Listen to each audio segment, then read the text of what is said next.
Hello, my name is Marcus. I'm the compiler of a collection of therapy quotes entitled 1001 Windmills of the Mind, a collection of quotes taken from what's often called the psychodynamic or the psychoanalytic perspective, which long ago, as I understand it, was referred to by some as philosophical medicine, because this perspective seeks to, in the context of the last 6 videos, we just completed a string of videos on the topic of greed, the psychoanalysis of greed.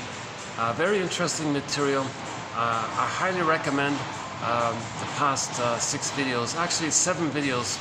One was done in 2 parts. It goes from 2480, ends at 89, 2478 to 89. Those quotes, roughly 130 quotes on the topic of greed. Oh my God. It's infantile, it's a sign of trauma. It means there's attachment failure and the person is still trying to get the fusion with the mother, symbiosis with the mother, in the fantasy that things can represent it. It doesn't work, hence the greed. So greed is infantile trauma. It's not natural. Greed is a symptom of trauma, and underlying the greed, depending on how much pain there is, envy can fuel the greed, whereby greed ends up becoming like a Trojan horse for the envy.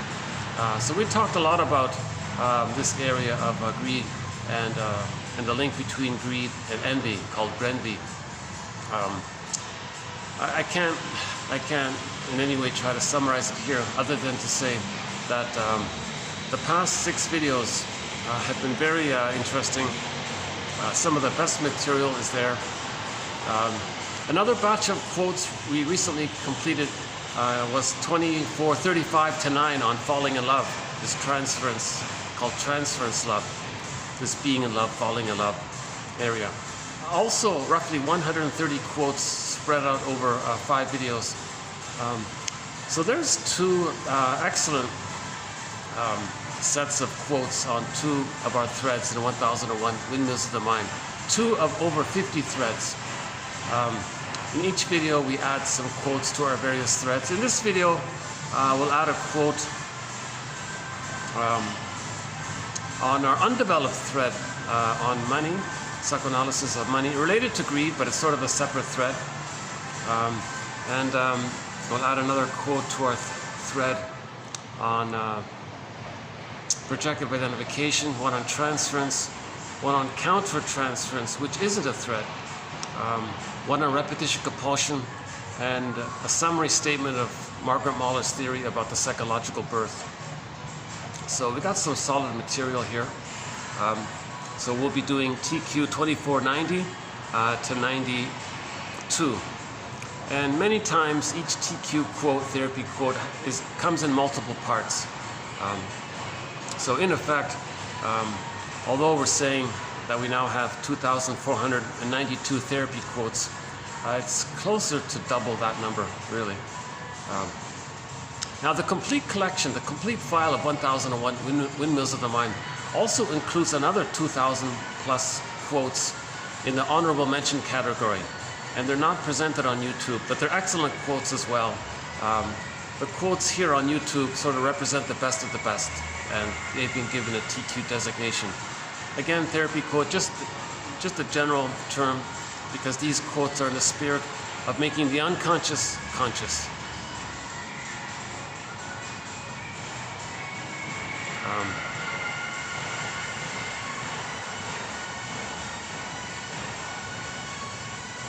An unconscious mechanism is unconscious, and there is no bargaining possible with what is consciously unknown. So if there's something in the unconscious that's influencing us and we're not aware of it, how do we negotiate with it? How do we make choices around it? How do we bargain with it? How do we have some kind of relationship with it? How do we own it if we're not aware of it? So we first want to identify what's in the unconscious. Robert Bly's metaphor is that it's this bag that we drag behind us. He says, by the age of 5, so much of who we are, our true potential, our golden ball, our aliveness, our vitality, our feelings, gets put into this bag that we drag behind us. And then we spend the rest of our lives trying to get it back in. It's called reintegration, re-owning, psychosynthesis. So why does the child put so much in the bag? Well, that's a symptom of trauma. And if too much is in the bag, that means there's too much trauma. So we have a major thread on trauma and how repetition compulsion is the fantasy that if we can replay what happened in the present symbolically, we can undo the past. A major thread, repetition compulsion. So we have, actually we have one quote on it here. Why don't we begin with that one here? Repetition compulsion. A tendency to reproduce certain previously experienced problems or tensions, regardless of the capacity of the person to get any benefit from it or to have any value by it.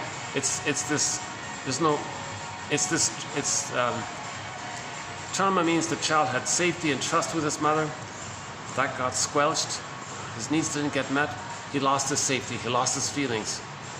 So the one image is the woolly mammoth frozen in that block of ice up in Siberia, who's been like that apparently for the past 30,000 years. So we may feel like that woolly mammoth. Our emotionality's numb or frozen, depersonalization, that kind of thing. That's the trauma, to not have our feelings. If we don't have our feelings, then we don't really know ourselves. I feel, therefore I am. Yes, we know our roles, we know what we do, but our ontological self, our psychological self, our feeling self, that gets frozen, that's the trauma. And the theory is when there's this kind of pain, the organism, the person seeks healing. So the person is going to replay, reenact what happened with the fantasy that they can undo it. So if the mother shamed the person as a baby, they may reenact that by coaxing others to not like them, or choose people in advance whom they anticipate will not like them. That's to reenact how the mother rejected them. Or they identify with the aggressor, shame others to reenact how the mother shamed him. So they're reenacting it, they're spinning it around. Now the positive intention is that it's to make the person conscious of what happened. They're reenacting it in order to be conscious of what happened. A person acts out like a stage thing, the childhood drama, so that he can see it. So repetition compulsion is like a mirror to see what happened in childhood. So that's making the unconscious conscious. If we know what's in the unconscious, now we can so-called bargain with it. What do we say here? Edmund Burglar always has some colorful vocabulary here. An unconscious mechanism is unconscious, and therefore there is no bargaining possible with what is consciously unknown. So let's just go on with Edmund Burglar. One of our mentors, Edmund Burglar, he's provided a lot of amazing material in 1001 Windmills of the Mind. A massively underappreciated author. 24 books, 300 papers, directly into English. Very witty, knowledgeable man.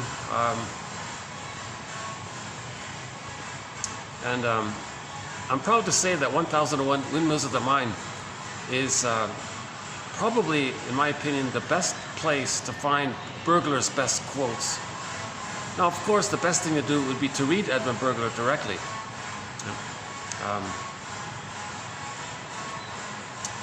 Now, if you want like a teaser of his material, I would say in the search engine in this channel, this YouTube channel entitled Psychoanalytic Self-Awareness Quotes, in the mini search engine embedded within the channel, just type in Burglar and just read some of his quotes.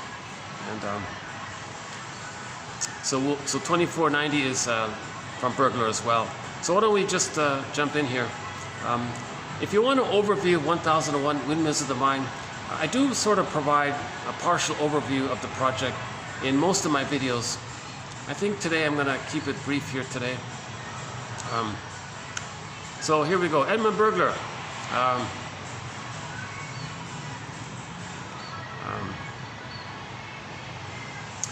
Yeah, you know, he wrote in the 40s and 50s mainly, and he writes very directly.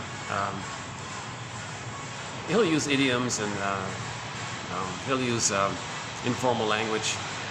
But the guy's a semi-genius, a brilliant guy. So let's do the first one here.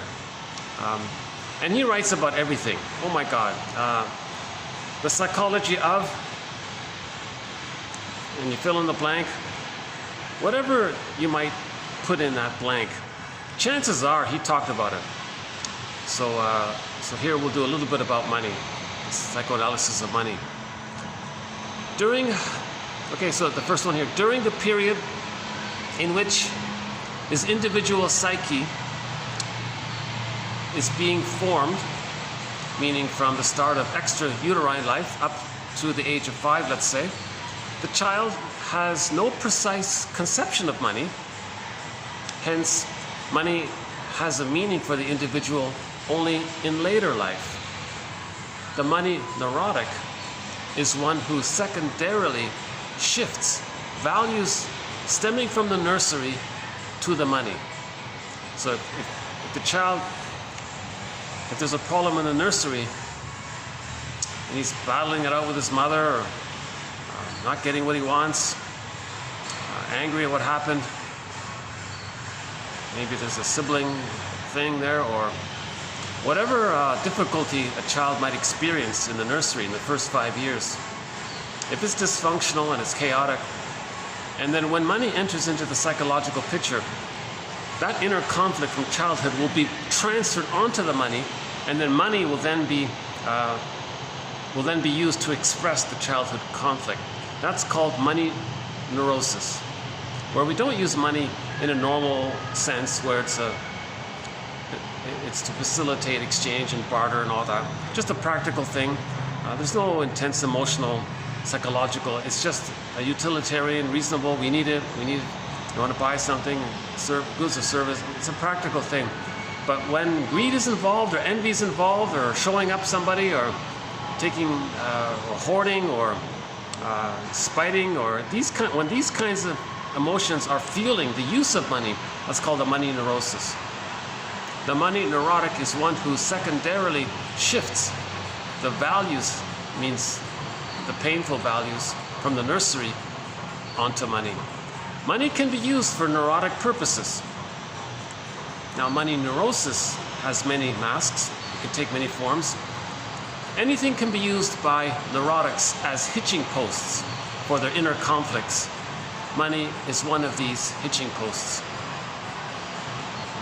And he gives plenty of examples in his book. Now, Burglar makes a big point about the need to resolve infantile megalomania. All babies think they're little gods. In the womb, it's all them. They create everything. Right? They have a thought or a wish that automatically gets met. They're in this blissful state where all of their needs are automatically met. So they feel like they're a little god. It's called infantile megalomania, or primary narcissism. Ideas of grandeur and omnipotence. He is the center of the universe. Okay, so he's a little king or little god, right? That's called childlike megalomania. So all babies have this. But bit by bit, over time, this fantasy is dissipated by reality, and the child shifts.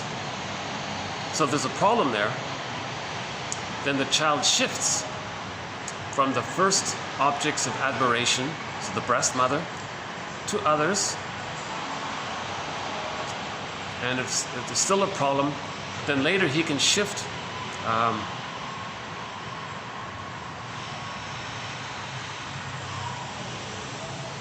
it to inanimate and impersonal objects like money. So this issue around infantile megalomania, if there's trauma and it's unresolved, that also can influence the use of money if it's an attempt to fuel the infantile megalomania. So the person may become greedy to have the power to preserve his one-up status, where he thinks he's a little god. We're not talking about practical needs and meeting our normal needs. We're talking about this manic kind of thing. Again, childlike megalomania, ideas of grandeur and omnipotence. He is the center of the universe. Bit by bit, this fantasy is destroyed by reality, and the child shifts from the first objects of admiration to others, the mother, then to fathers and teachers, and then later to things, if necessary, impersonal objects, including money.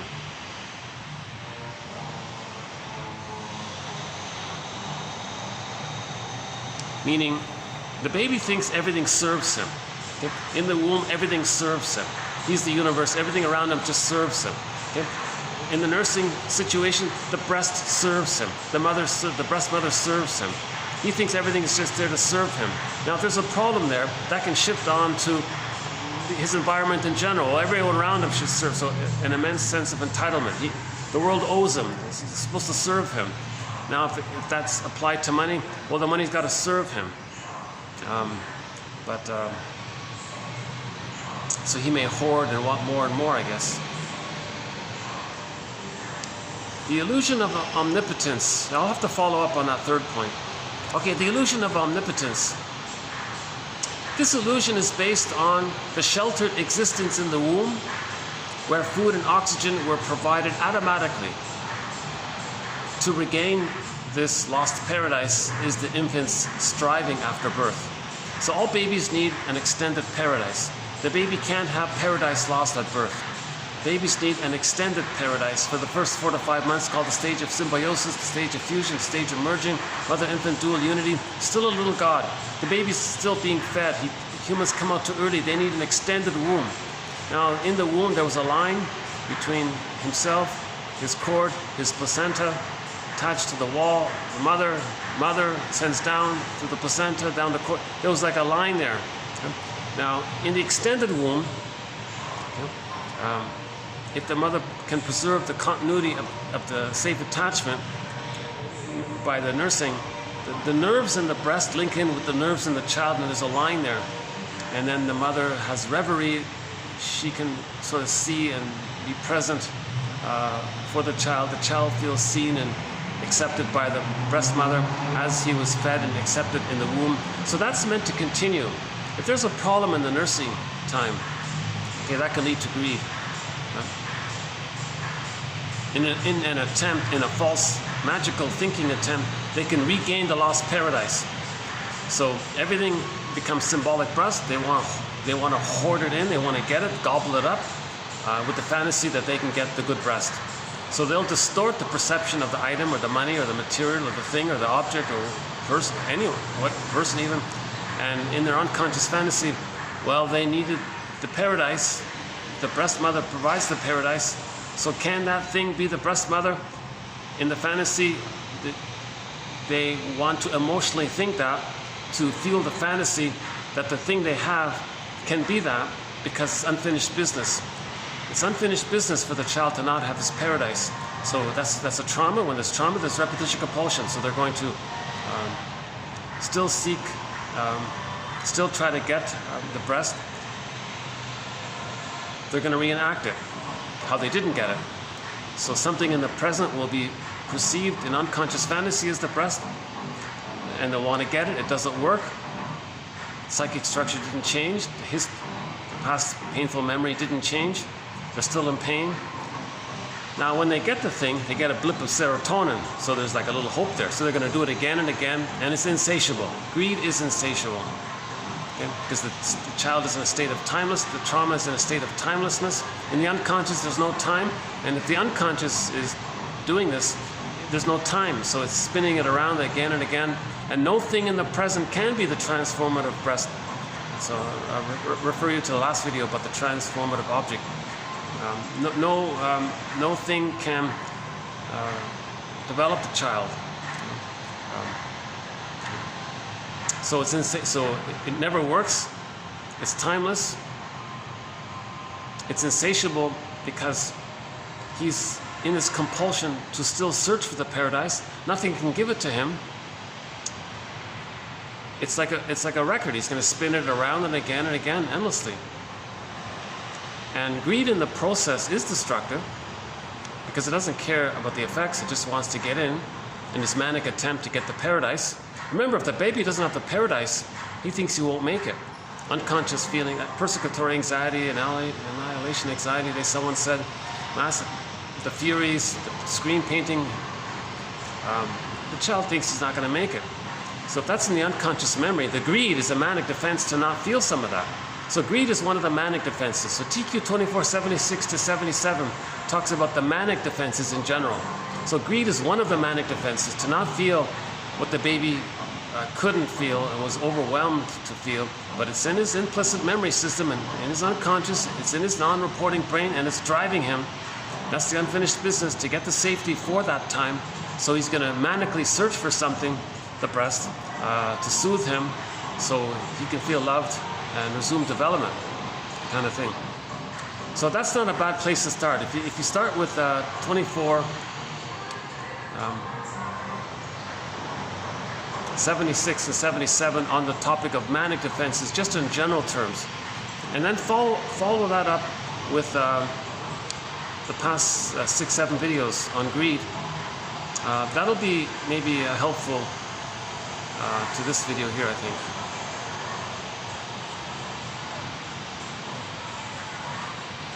So after birth, yeah, somebody made the joke, you know, we spend the first 9 months of our lives trying to get out of the womb, and the rest of our lives trying to get back in, because we come out too early. We don't want to literally go back in. We need an extended womb, so we're trying to create the extended womb. So we can modify that joke. We spend the first 9 months of our lives trying to get out of the womb, and we spend the rest of our lives trying to get the social extended womb that was supposed to have been there.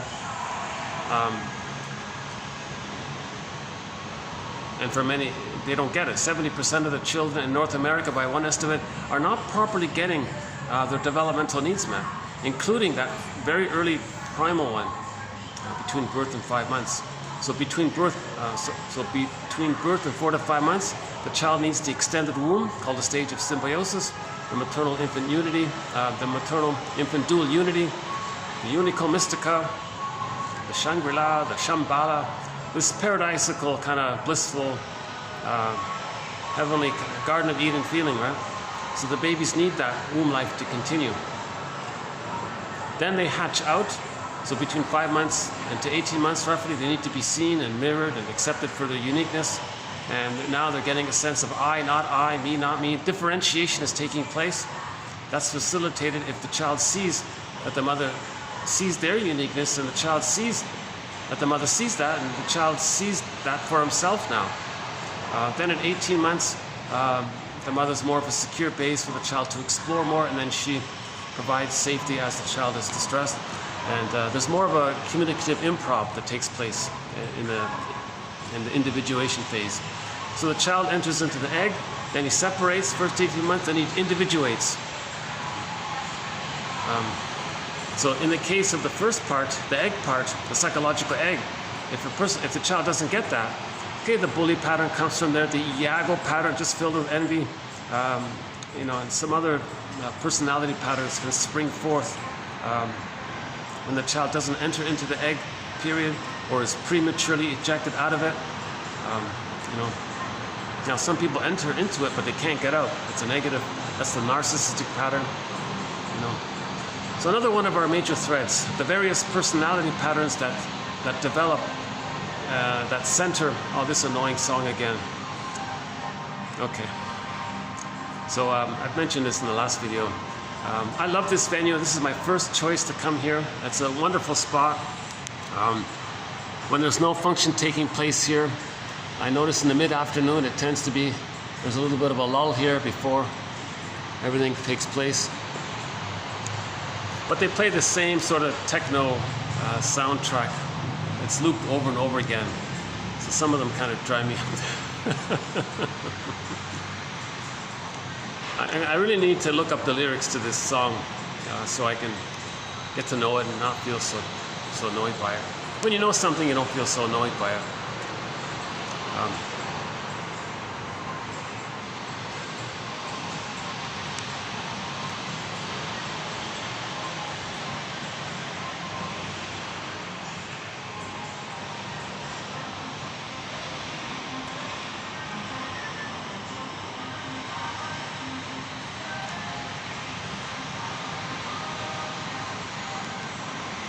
Yeah.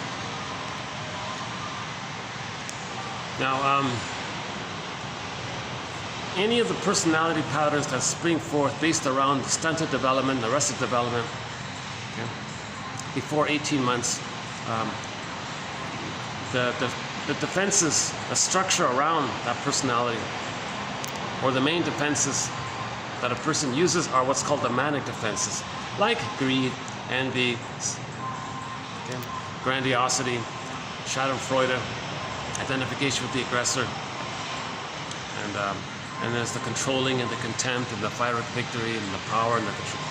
Okay, so we've talked about the manic defenses. So greed is one of the manic defenses. So money can be just normal people use it normally. They don't have exaggerated, hysterical, emotional reactions. Actually, I don't have it here, but in the book, in Berger's book on money, he does have like a little chart between the differences between a normal response to a neurotic response.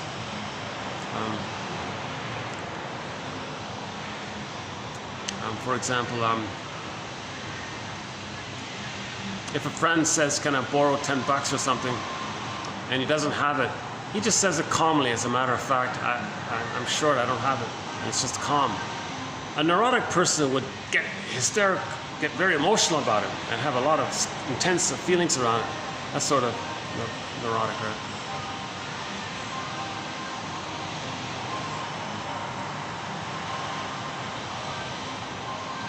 A person might accept that money is part of circulation. They're going to buy something. Another person hoards it. No, I can't. I got to store it. I'm not going to buy it, not meet their needs. So if it interrupts their normal functioning, something like that. It's in the book, yeah. Actually, we do have it in our collection. If you in the search engine, if you type in burglar and money, it might show up.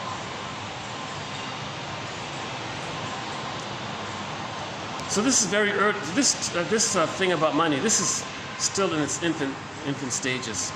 So whenever I begin a thread, I have a lot of question marks. I can't really say too much. But later on, as we add more quotes to a thread, it becomes more comfortable. Just like the greed topic. When I began that greed thread, I had a lot of question marks. But by the end of the 6th video, okay, I think I've got some decent handle on this greed issue. It's a symptom of attachment failure. It's the repetition compulsion to still get the good breast. Now, greed is destructive, but when the baby's traumatized, he doesn't want goodness. So envy is the hatred of the good. So as greed destroys, the envy likes that. So one famous short seller, 90-something-year-old guy, multi-billionaire, went on TV very recently and he said, "Dear world, the world it's not about greed, it's about envy." Envy means hatred of the good. Now, greed is part of the repetition compulsion to still take in. Now, at some point, a person knows they still do it out of the repetition compulsion. But what's adding to it is the underlying. Oops, got some people here. I try not to get anybody in the camera, but once in a while, someone passes by accident.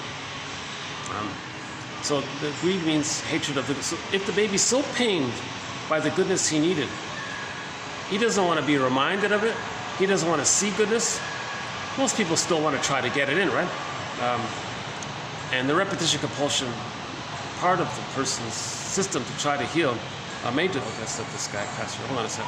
Let's do this here. Okay. So repetition compulsion is the organism's attempt to replay what happened to see if in the fantasy they can get a better past. So that's going to take place. So greed's going to happen in the trauma. If there's trauma at the breastfeeding time, greed's going to happen.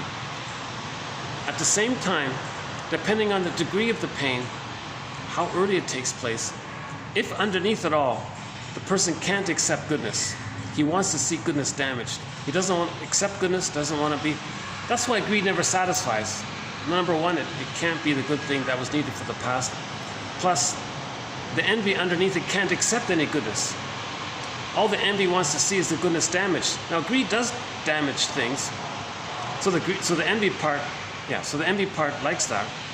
um, and the envy might be driving the greed. Oh, as if Mr. Greed is saying to Mr. Envy is saying to Mr. Greed, or the envy part of the person, or the envy emotion is saying to the greed emotion within, hey, greed emotion, I like how you're gobbling things up and don't care. It's destructive. I like it. Go. And he eggs them on, kind of thing. So that might be why greed is so has this forceful push to it, because it's about envy. Like that short seller said, it's all about envy. Envy means the baby's so traumatized, he never wants to see good, doesn't want to be reminded of good, and he doesn't want to be triggered about good. He wants to eliminate the source of envious feelings. That's why he wants to see goodness damaged. So we played a speech about the earth being destroyed and all that, the plunder system. Envy is driving that. Greed destroys, but it's not its conscious purpose. Greed, the purpose of greed is just to get something with the fantasy that it can morph into the breast, take you back in a time machine, give you what you needed. But it has the byproduct, it has the side effect of being destructive. Now the envy that's underneath it, the covert issue, the envy, it's going to push the greed. Go on, greed, keep being greedy, because the envy doesn't want to see goodness. So greed destroys, but envy wants to see it destroyed. So the short sellers are doing what they're doing psychologically, according to this theory, to see things damaged. They don't want to see goodness. If something is seen as goodness, they can't have it. They don't want to be reminded of it. They want to see it damaged. And someone said a lot of people go to lectures about how the earth is being damaged. It's to not be triggered that there's something good. They secretly like it. So some author might present some speech about how this is being damaged and all these, the woodpecker's gone extinct and the food supply is damaged and the soil is being, and some people might secretly like, oh good, goodness is being damaged. That's their envy. So he thinks that's the issue. We got to address this issue of envy. So we have a thread on envy. In the search engine here, type in envy. You'll get many of the best quotes. Mary Ashwin has a whole book on envy. The Ulanovs, they have a book on envy, the Cinderella book, and a few other sources. Actually, at the beginning of this collection, we did the envy talk. We did the envy one, and just recently, and we just completed the greed one. I would say that's some great material. It's not natural, it's a sign of trauma. Repetition compulsion, still get the breast. But the envy part, that's feeling the greed, as just mentioned, it's upsetting to see goodness, so they want to see it damaged. And greed damages. So envy fuels the greed. Maybe it's not a bad metaphor after all. Greed is like the Trojan horse, the Trojan horse. Look, oh, isn't greed wonderful? People keep saying. So as part of the plunder system, people are brainwashed to think that greed is wonderful. Greed is a sign of trauma. It's infantile trauma. Greed means infantilism. Greed means you're still married to mom. Greed means you haven't left mom. Greed means you never got the love you needed from mom. That's what it means. There's nothing wonderful about it. But people want to mask it over. People don't want to face that truth. When we don't want to face the truth, it's called a manic defense. Greed is one of the manic defenses. And then you cloak it over with a rationalization or a PR campaign to get celebrities to say, oh, greed is wonderful. Okay, that's called the fallacy of authority. Just because you see someone, just because you see a celebrity on TV say, greed is wonderful, doesn't mean it's true, obviously.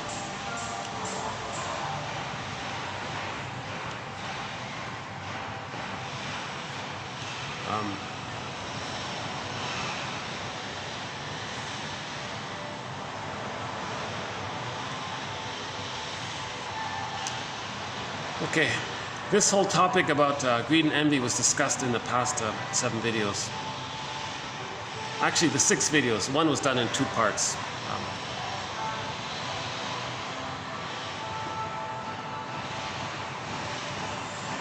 So we want to make this conscious. If we're going to bargain with our unconscious greed and envy and know that it's a manic defense to not face the pain of having been improperly loved, called attachment failure and insecure attachment self. We're going to bargain with ourselves or our emotions and accept it and come to terms with it, renounce the grandiosity somehow.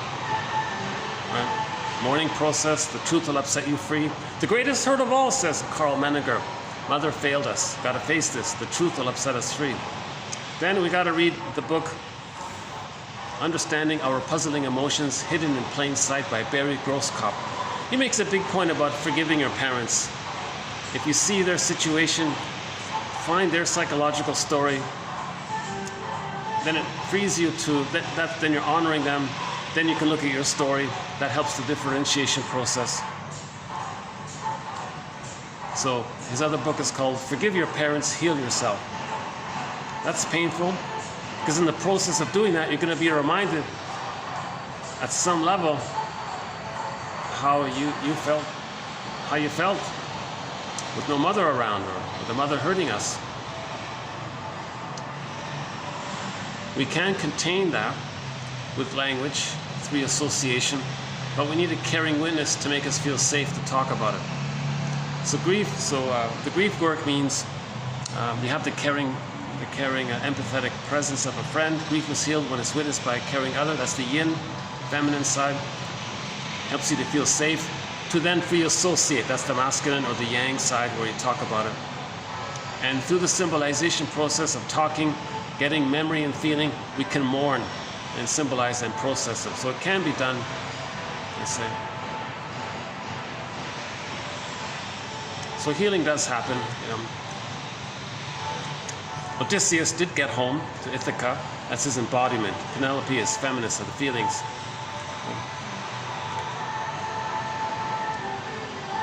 The white bear king Valamon. Okay, so the princess got the prince back. They were reunited. So we want to reunite with ourselves,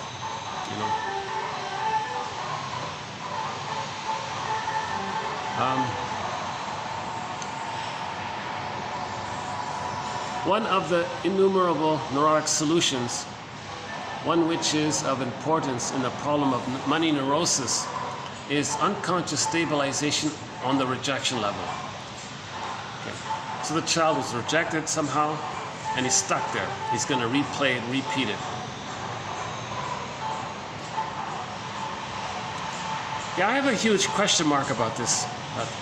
In the last video, I think, there was a quote that said the baby is looking for the breast. Whatever emotions or whatever experience he has around the breast, he thinks that's the breast. He can't tell the difference. Very abstract idea, but what that implies is that if he was rejected by the breast, then rejection is the breast, then he seeks rejection. So he'll seek rejection. Oh, this annoying song again. Oh boy, 2 songs on this loop drive me a little crazy. That eurythmic song and this one here, whatever it's called. I really gotta look. I love this venue, and when I did in the beginning when I did my videos here, there was a tech guy floating around, and he would be kind enough to either turn it off or the music, but I can't find him. So I'm kind of stuck with this techno noise. If you're listening to this for the first time, you probably don't know what I'm talking about, because sometimes it's blaring, and I want to get these quotes out, so I push through kind of thing. But I'm a little annoyed by it. And then when I hear it even at a milder volume, I'm still triggered by it.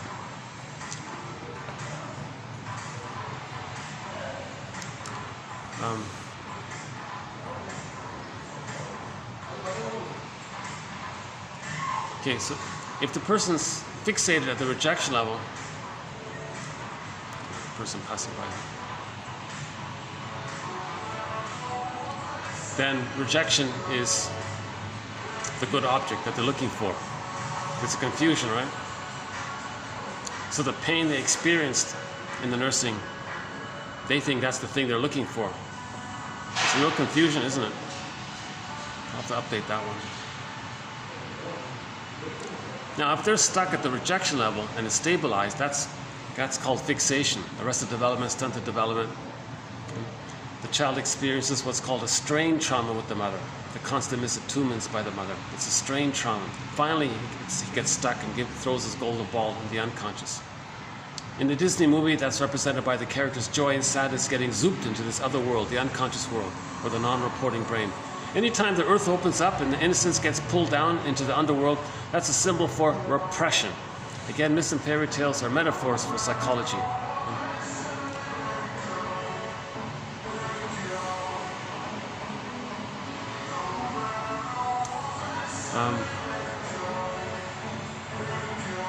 So repetition compulsion.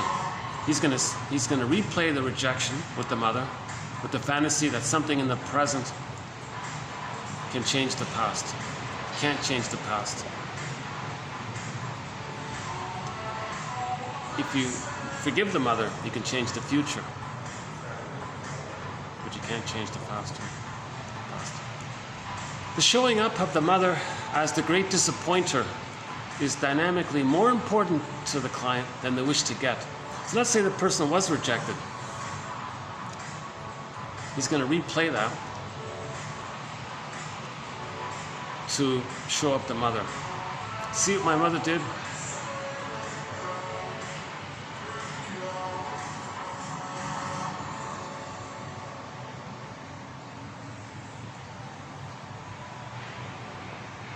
Okay, so if the mother rejected the baby,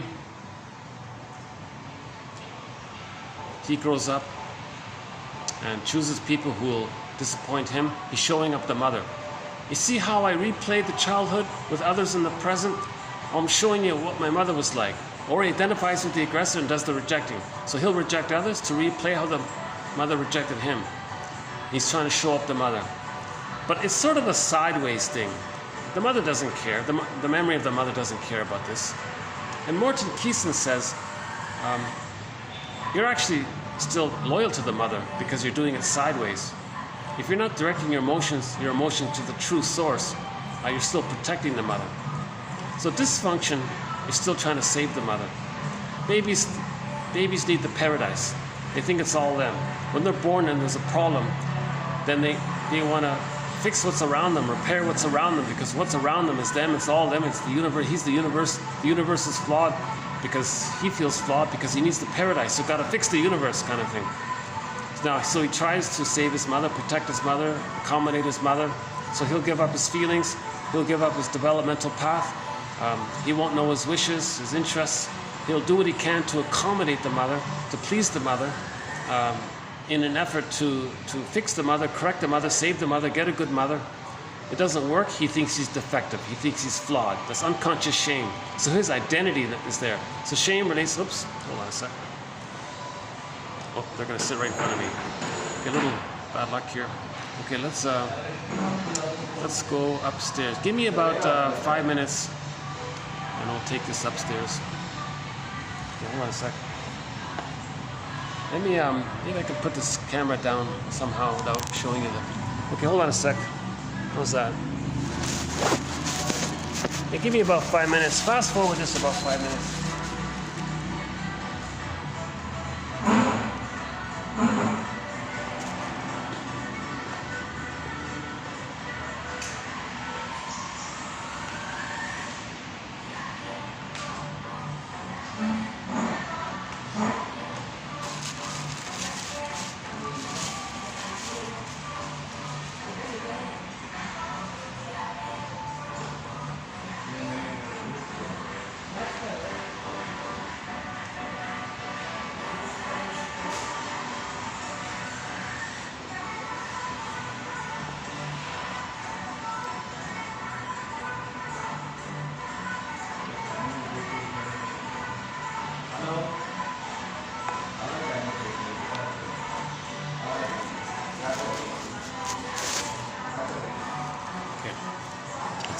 Move it upstairs here.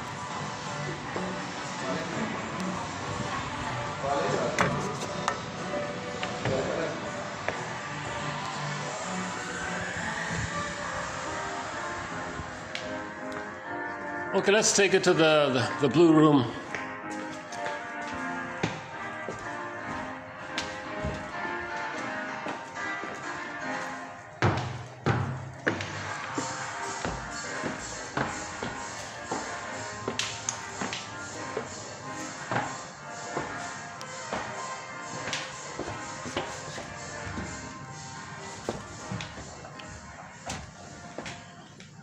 Okay, it's boiling in here, but that's okay. Let's just do it here. Hey, give me another sec. Give me another minute here to get my coffee. I left it down there. Hold on a sec. Not seeing much here, eh? Hold on a sec. Well.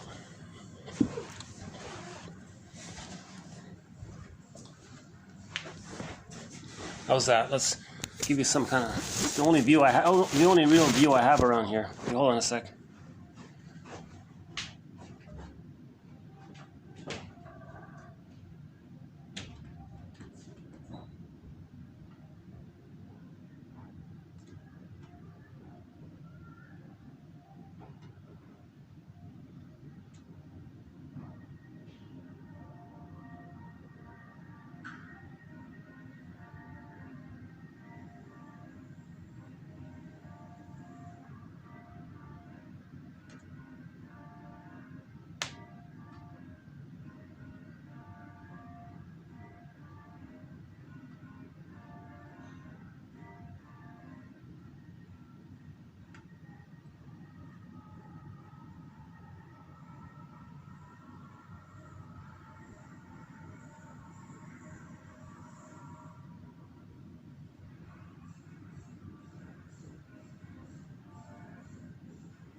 Yeah, a whole flood of people just entered downstairs. So yeah, we'll continue up here. Hold on a sec. Okay. Okay, it's okay. It's not bad here. Yeah, okay. Let's close this. Hold on a sec.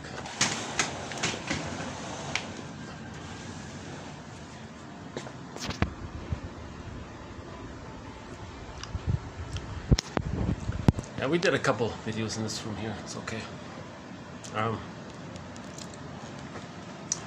forgot what we were talking about, to tell you the truth. Let's see. Oh, showing up the mother. Yeah, so Bergler has this theory. Oh man, Bergler's got hundreds of theories in his material, in his books. Just one of them is the idea of showing up the mother. He thinks he's so angry at the mother, if he imitates her, he thinks he's showing her up. As if to say, hey, look how negative I am. Well, where did I learn all this negativity? Where did I get it from? He's showing up the mother. But he's not directly expressing his anger at the mother. Hence, he's still trying to save her, protect her, says Morton Keesam, 2291 and 92 for more on that idea. Yeah. So the baby creates an attachment to the mother, and it's frozen there. It's frozen at the place where he thought it was his job to save the mother, protect the mother, because he needed the paradise. Okay. Now, the repetition compulsion and the greed is an attempt to get the paradise. It doesn't work.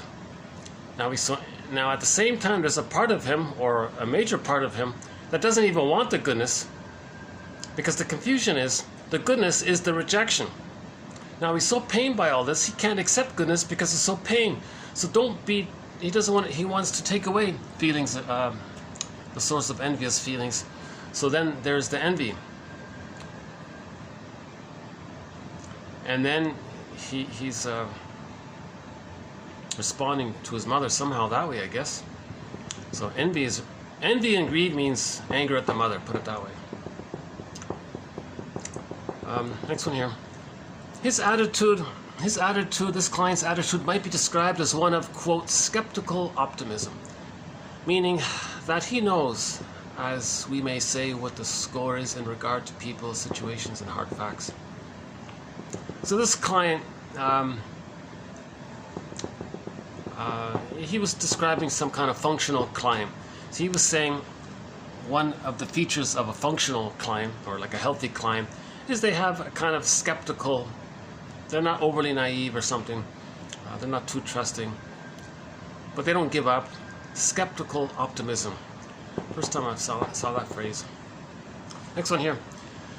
Confusing unconscious wish with unconscious defense.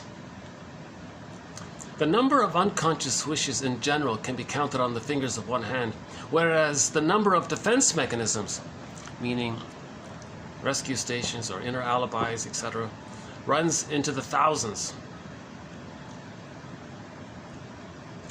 Okay. So the unconscious wish, of course, is to get the love we didn't need,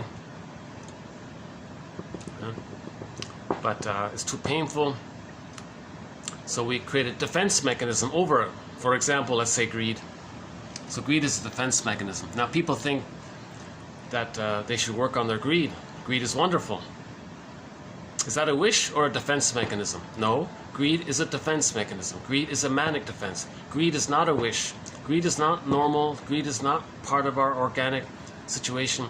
Okay, hate, greed, envy, spite, vindictiveness, schadenfreude, grandiosity. These are symptoms of, it's an aberration. It's when things go wrong, right? It's when the babies didn't get their needs met. It's in particular when they don't get their paradise needs met, or if they get a negative paradise and they can't get a positive paradise, that kind of thing.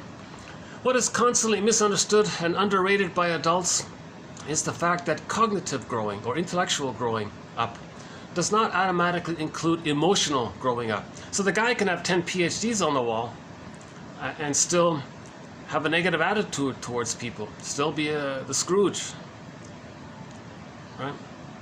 A Scrooge-like person can have 10 PhDs, but emotionally he's an enraged infant.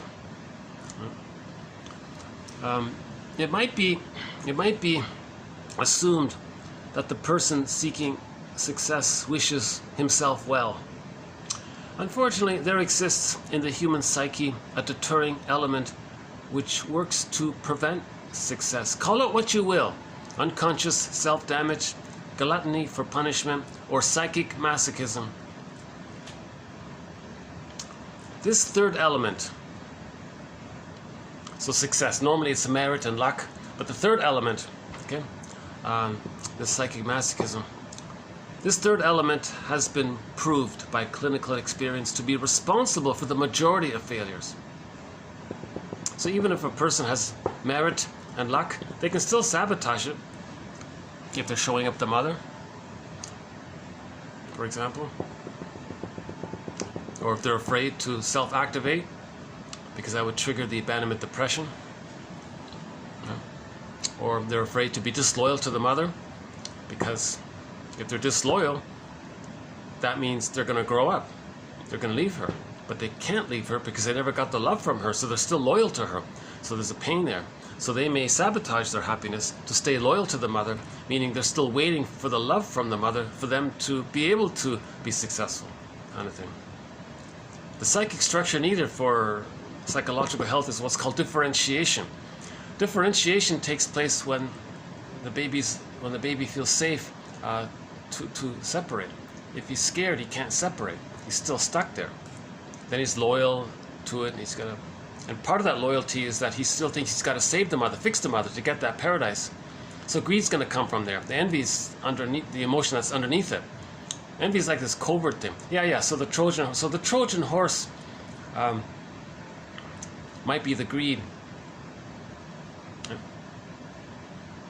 and underneath and inside is the envy, right? So greed is considered the gift. Well, isn't greed wonderful? But inside is the envy, kind of thing. An unconscious mechanism is unconscious, and there is no bargaining possible with that which is consciously unknown.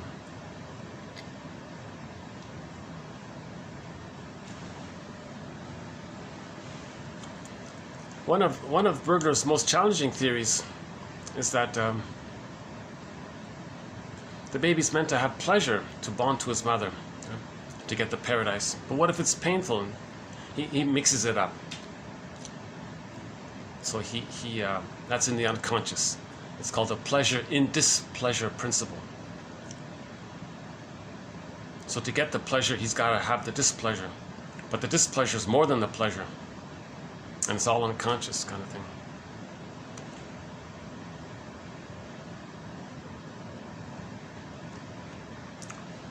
Okay, so that's a sample of Burglar's work. I'm going to update this. I feel like I didn't do it justice. I feel like a lot could be said here.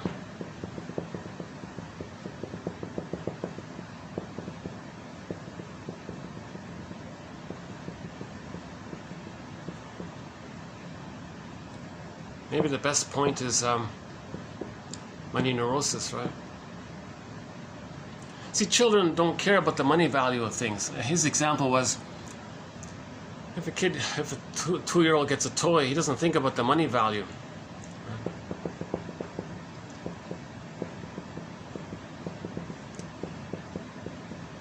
But if his sister takes the toy away, and that's a memory, maybe in later life that could be transferred onto money.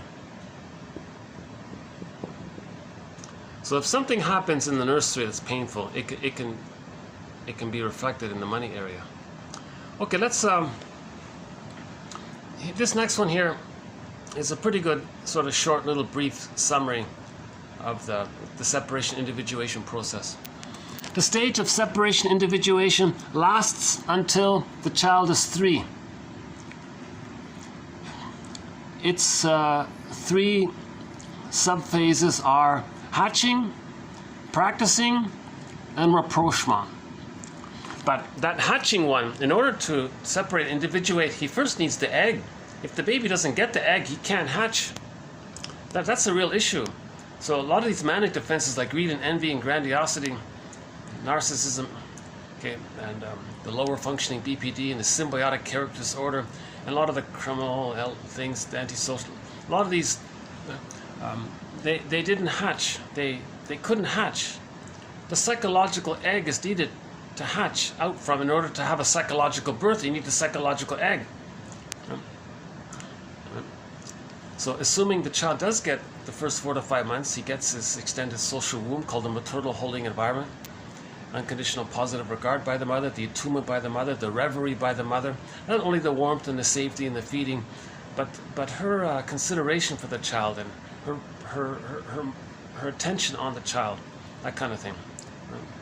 And the child feels that he's seen by the mother.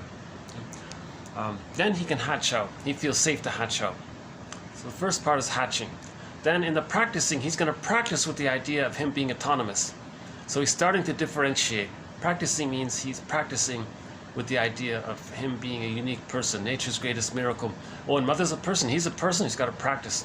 So he wants to be, now he wants to be mirrored. Okay, post 18 months, the narcissism dissipates. Okay. Now he explores further, but he still needs support. The mother's there as a secure base, providing communicative matching. That's the rapprochement phase. In the earlier phases, the mother's chief task was to be responsive to the child's needs. Now, her task is to allow the child room to move away. So in the earliest phase is the holding. The symbiosis is the holding. It's the cooking. It's the developing. It's just giving the love. Then the mirroring. It's still in there. It transitions. In the latter phase, in the rapprochement phase, the child ventures forth. Go forth, seek out, and find. Now, Voyager, seek thou forth. Walt Whitman's famous poem, right? And there's a movie called Now, Voyager. Just the name of the movie is based on this point. Go out, seek thou forth, because you hatched out of the egg. Okay. So Charlotte Betty Davis, right, hatched, and now she was free to leave the mother. Seek out, seek thou forth. I forgot the poem. My apologies. Walt Whitman. There's a line in there called Now, Voyager. She needs to encourage the toddler to let go and venture forth in the world. As the child acquires motor skills and masters the environment, the child depends on mother and other important people as anchors to reality, as refueling stations for the regaining of security, comfort, and assurance that danger is not present. Okay. So that's the secure. The mother functions more as like an anchor, like a secure base. The child touches base. Oh, everything's safe. Oh, I can explore further. Child gets scared, comes back, maybe just looks at the mother. Oh, I see. Oh, the mother's still there. Okay, and he looks further. He doesn't want the mother to encroach on him. The mother is meant to allow more autonomy there. So the mother functions as a refueling station. And often, as I understand it, Masterson says, the mother engages in what's called communicative matching. The child runs back, look, Ma, I found this thing. And she says, yes, and improv. And it can do this, really? So she can teach what she knows. Not overwhelms the child, of course. The quality of these experiences helps determine the future ease or difficulty in relating to the environment, as well as maintaining relationships with important caregivers.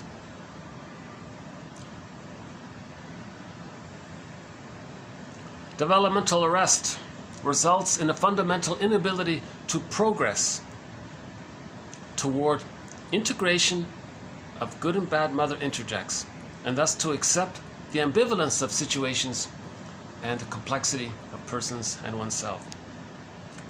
So when there's trauma early on, and the splitting is still being used, so splitting is another manic defense.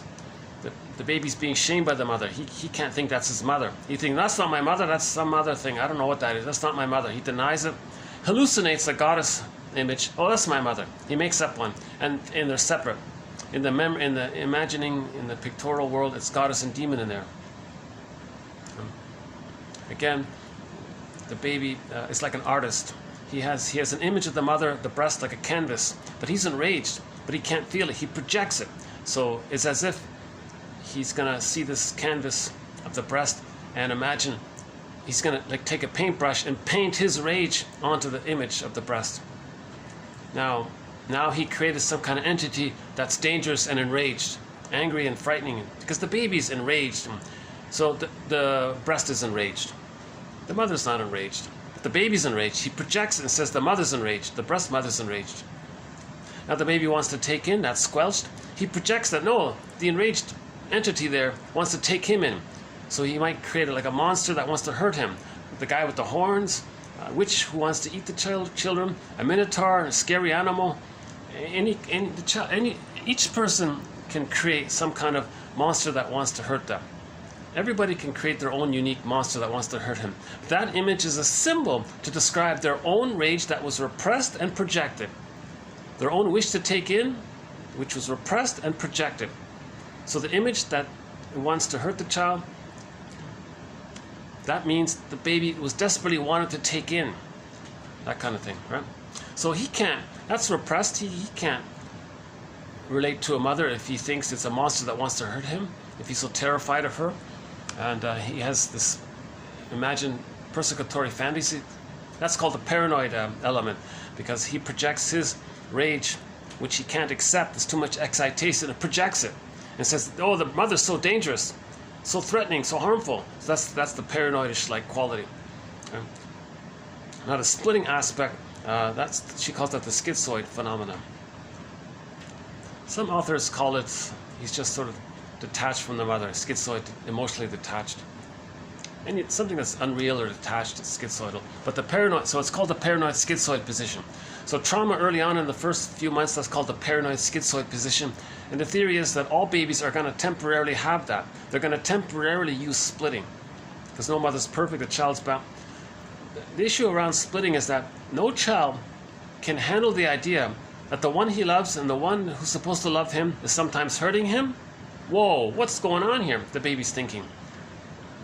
The one that's supposed to provide him unconditional love and nurturance, he's feeding and developing, is going to hurt him? What's going on? He can't handle this ambivalence. He can't see the reality that the mother has two sides to her. She's got to be all good. Okay? So if she's painful, he separates it and thinks there's two mothers and amps it up, kind of thing. Different theories around how that splitting imagery takes place. But one author says, well, he'll identify the good and amp it up and separate it out from the bad, and the bad he'll amp it up and repress it. However it takes place, or he completely sees the breast as all bad and just makes up a whole new good one. because he can't see the good and bad blended or mixed in. He can't handle any kind of ambivalence. That's called the splitting mechanism. A manic defense, a desperate manic defense. The baby can't feel it. So when a person can't feel something, there's a manic defense. So splitting, greed, these are manic defenses.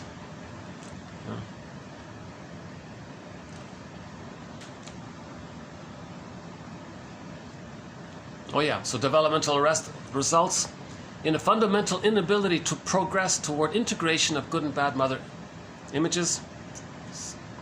They're kept separate. In myths and fairy tales, the goddess and the demon are considered separate, but no, they're two sides of one mother.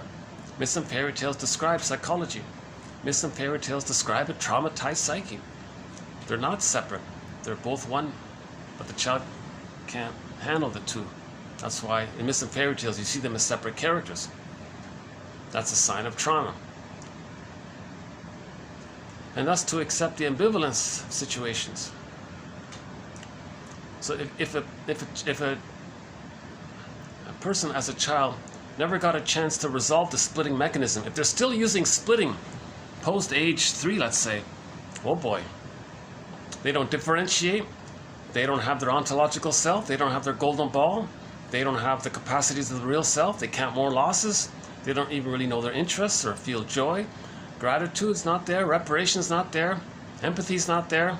Splitting is huge. So one author says the purpose of therapy is to resolve this splitting, to see the two sides of the story. Okay? Forgive your parents, heal yourself. The mother didn't know it all, couldn't do it all, did what they could, they would have if they could have. See the two sides. Bruce Springsteen, I want to play that. We haven't played that in a while. Bruce Springsteen, when he introduced one of his songs, in Toronto, a song called Independence Day, he talked a little bit about it. Let's see if we can dig it up here. He said that when he was young, he wrote a song called Independence Day, meaning he wants to leave his dysfunctional family, so he was independent. So he was physically independent, but psychologically no. Then he updated the song with the intro. He played the song and said, now I'm talking about emotional Independence Day from the parents. Well, here it is here. Listen to this by Bruce Springsteen. February 2nd, 2016 in Toronto. A song called Independence Day. So if you look up in the search engine, Independence Day, Bruce Springsteen, Toronto, it'll show up. I'm just going to play the little intro he gives.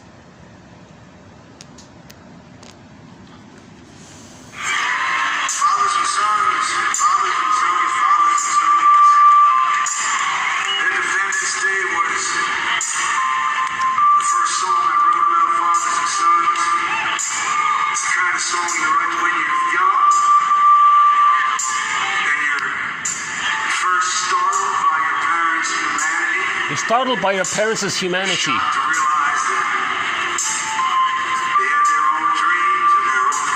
They're people. They have feelings and hopes. And they're disappointed. No, before I forget, we have a quote from Rosanna Deerchild. She has a line in there.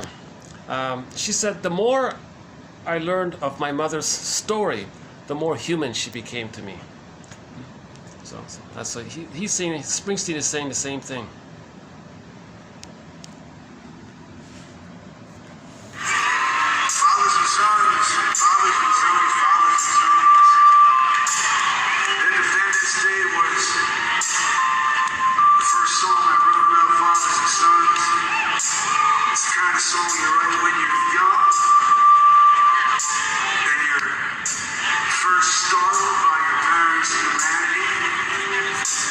Shocked to realize that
So you're startled to realize your parents' humanity, blessings and curses, and so you're sort of seeing the balance of it. And then he got his emotional independence day. See, when he first wrote it as a teenager, he was talking about escaping all of the arguments in the home. By the way, Springsteen is he's very open about his therapy process. He talks about his therapy experiences. So that's excellent that he's maybe encouraging people to have a more accepting attitude. That just like if your car is broken, you want to get it repaired. Well, what about if the soul is broken? Don't you want to get your soul repaired? Kind of thing. Or at least go in for maintenance, get a checkup or something. So emotional independence day is when you forgive the parents. Forgive your parents, heal yourself. See the truth about them. The truth was, there's a lot of pain there and a lot of anger. Now, there is some positive sides, but can you hold the two? If you over-idealize the positive and you deny the negative, no, that's splitting. If you only see the negative and ignore the positive, okay, you're a little closer actually, but you're still splitting. You gotta go deep and see the humanity of your parents. So you want to know your parents' story. Rosanna Deerchild, the more I learned of my mother's story, the more human she became to me. Because in trauma, it's hard to forgive our parents. So that's the whole theme of the Barry Grosskopf's book, Hidden in Plain Sight, Understanding Our Puzzling Emotions. Forgive your parents, heal yourself. So you want a psychological profile of your parents. What are their manic defenses? What are their repetition compulsions? What's their personality type? The Enneagram can help a little bit. You look on the lines there, okay, and there's points on the lines. At one point, if you feel stressed, you move to another point. If you feel safe, you move to another point. So you can see your parents a little bit in the Enneagram. Was somebody, what were their manic defenses? What was their personality type, kind of thing? Was one schizoidal, or was one, what attachment style did they have? Did one have an avoidant attachment style? Did one have an anxious attachment style? Did one have a reactive attachment style?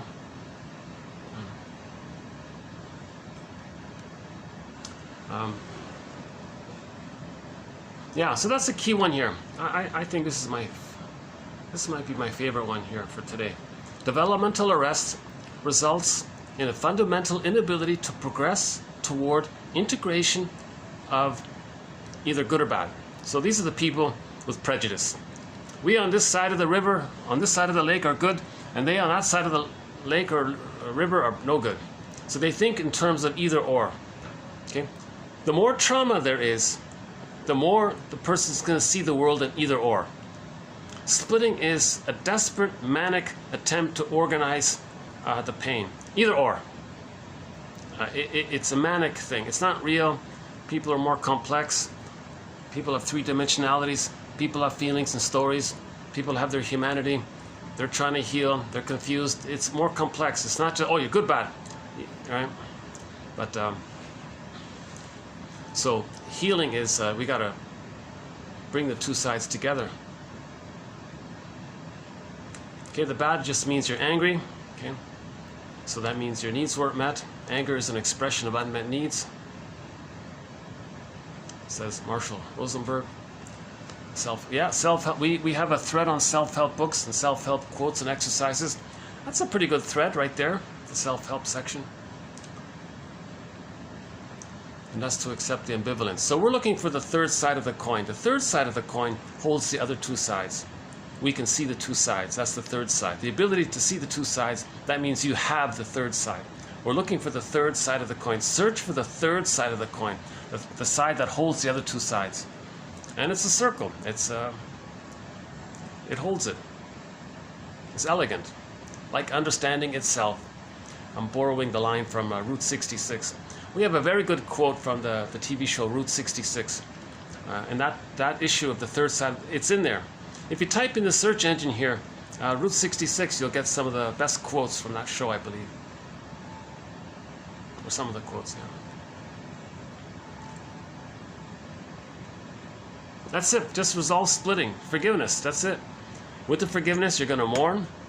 If you talk to you talk about it in the presence of a caring witness, and you can do. That's it. You can do it. Now it's hard to find that caring witness because people have been bombarded with the slogans. Oh, vulnerability is weak. I hate vulnerability. I hate weakness. Okay, that means when they were a child, they were very abused, and their innocence and their vulnerability and their weakness, quote unquote, their sensitivity was squelched. They identify with the aggressor, and they're loyal to the aggressor. They can't be disloyal to the aggressor. They're being loyal to the aggressor. They're going to be a caricature of the aggressor because they're still trying to save the aggressor. By being them, they think they're going to try to save them by being loyal to them, and they're loyal because they're still trying to save them. Now, in the process, they're going to be dysfunctional to prove their loyalty. So the loyalty is the mother shamed their vulnerability. The mother hated the child's vulnerability and innocence. So they hate vulnerability seen outwardly. Okay? It's their own vulnerability seen outwardly. So they're triggered of their own vulnerability being squelched. Next one. It's important to distinguish projective identification from regular projection or pure projection. In pure projection, firm ego boundaries may exist, for the other person is seen and experienced only in terms of inner feelings and images that are transferred. The projector does not feel, quote, connected to the object. In other words, rather the object is separate, or maybe in your fantasy, threatening, because you're projecting your own image that you created that holds your own anger at your mother, and you project that image onto others and say, oh, they're dangerous. That's code for your own anger. If somebody says so-and-so is threatening, that's code for when they were a baby, they were enraged. In addition, no effort is made to induce, influence, or control the other in pure projection. So projection is something about yourself, something that's repressed. You just find yourself saying someone else has it. It gets your attention outward, then you don't feel it within. It distracts you from not feeling it within. At the same time, projection is the means of bringing repressed material to consciousness. So this repressed material is trying to enter into consciousness, so it gets us to believe it's outward, so we can see it like a mirror to see what's within. It's called the mirror defense. So projection is defense because you say it's outward, so you don't feel that's withinward. Again, all defense mechanisms deal with anxiety and pain. Okay? So you say it's outward, that deals with the pain because you don't think it's inward. You trick yourself. Now, at the same time, you just created a mirror to see what's within. Now, projective identification takes it a step further. Let's say you're invested in seeing the other person demonstrate or show what's within. It's not enough just to believe it. You want to see it demonstrated. Now you want to goad them, coax them, taunt them, induce them. Get them to display the thing that you can't express. That's projective identification. Projective identification relates to the failed nerve lines in the breastfeeding experience. The bottle will do it. Okay?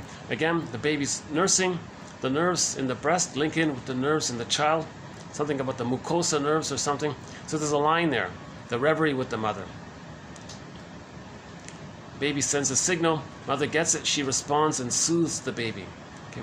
The baby's brain is malleable. It's expanding from 400 grams to 1,000 grams during the first year on average, according to one survey or something. As the brain is expanding, the neuro networking is laid down based on the interaction with the mother. Actually, we have a quote here at the end here. Let's see. Oh yeah, it is in the human connections which shape the neural connections from which the mind emerges.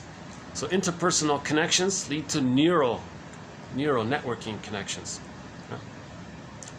So the interaction between the baby and the mother, the wiring is laid down based on interaction. If the mother soothes the baby, the wiring is laid down. Now the baby can soothe himself. If that's failed, that's trauma. When there's trauma, we repeat. How does he repeat that? Okay, the baby tried to get the mother to respond and to soothe him. It didn't work. Now he's going to goad others to feel what he can't feel, to communicate what his distress, with the fantasy that the person in the present can be the needed breast mother from the past. It doesn't work, but it's tempting to do it because it preserves his grandiosity. Okay. remember, one of the manic defenses is infantile megalomania. So he feels strong to do that. Hey, look, I got that person to feel something I can't feel. He feels important. Okay, if he feels important, he caused it. He's the center of the universe. He creates everything. Look, I created that person to feel that. I feel important. So he's still in that infantile megalomania. So Bergler's theory, the more I think about it, see, he's the only one that really emphasizes this point. The others don't really emphasize it. The importance of needing to resolve this issue of infantile megalomania. So projective identification gratifies infantile megalomania. Cynicism gratifies infantile megalomania. The manic defenses, greed, envy, gratify infantile megalomania. Grandiosity, the splitting mechanism, gratifies it as well. Whatever you're doing to not feel the truth reserves the grandiosity, because you did it.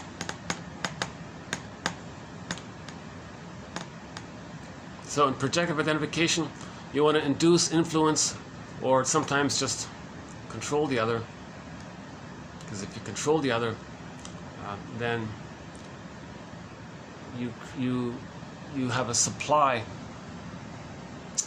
whereby if they don't leave, you won't be triggered of loss. So people with the bully pattern want to control because they don't want to have the loss. So the lackey is the breast, and they want to control the lackey, mean control the breast, because the baby couldn't control the breast or have any influence over the breast. So, okay, so controlling people is trauma from the failed nursing experience where the baby was desperate and wished he could have controlled the breast in a desperate effort to get the love.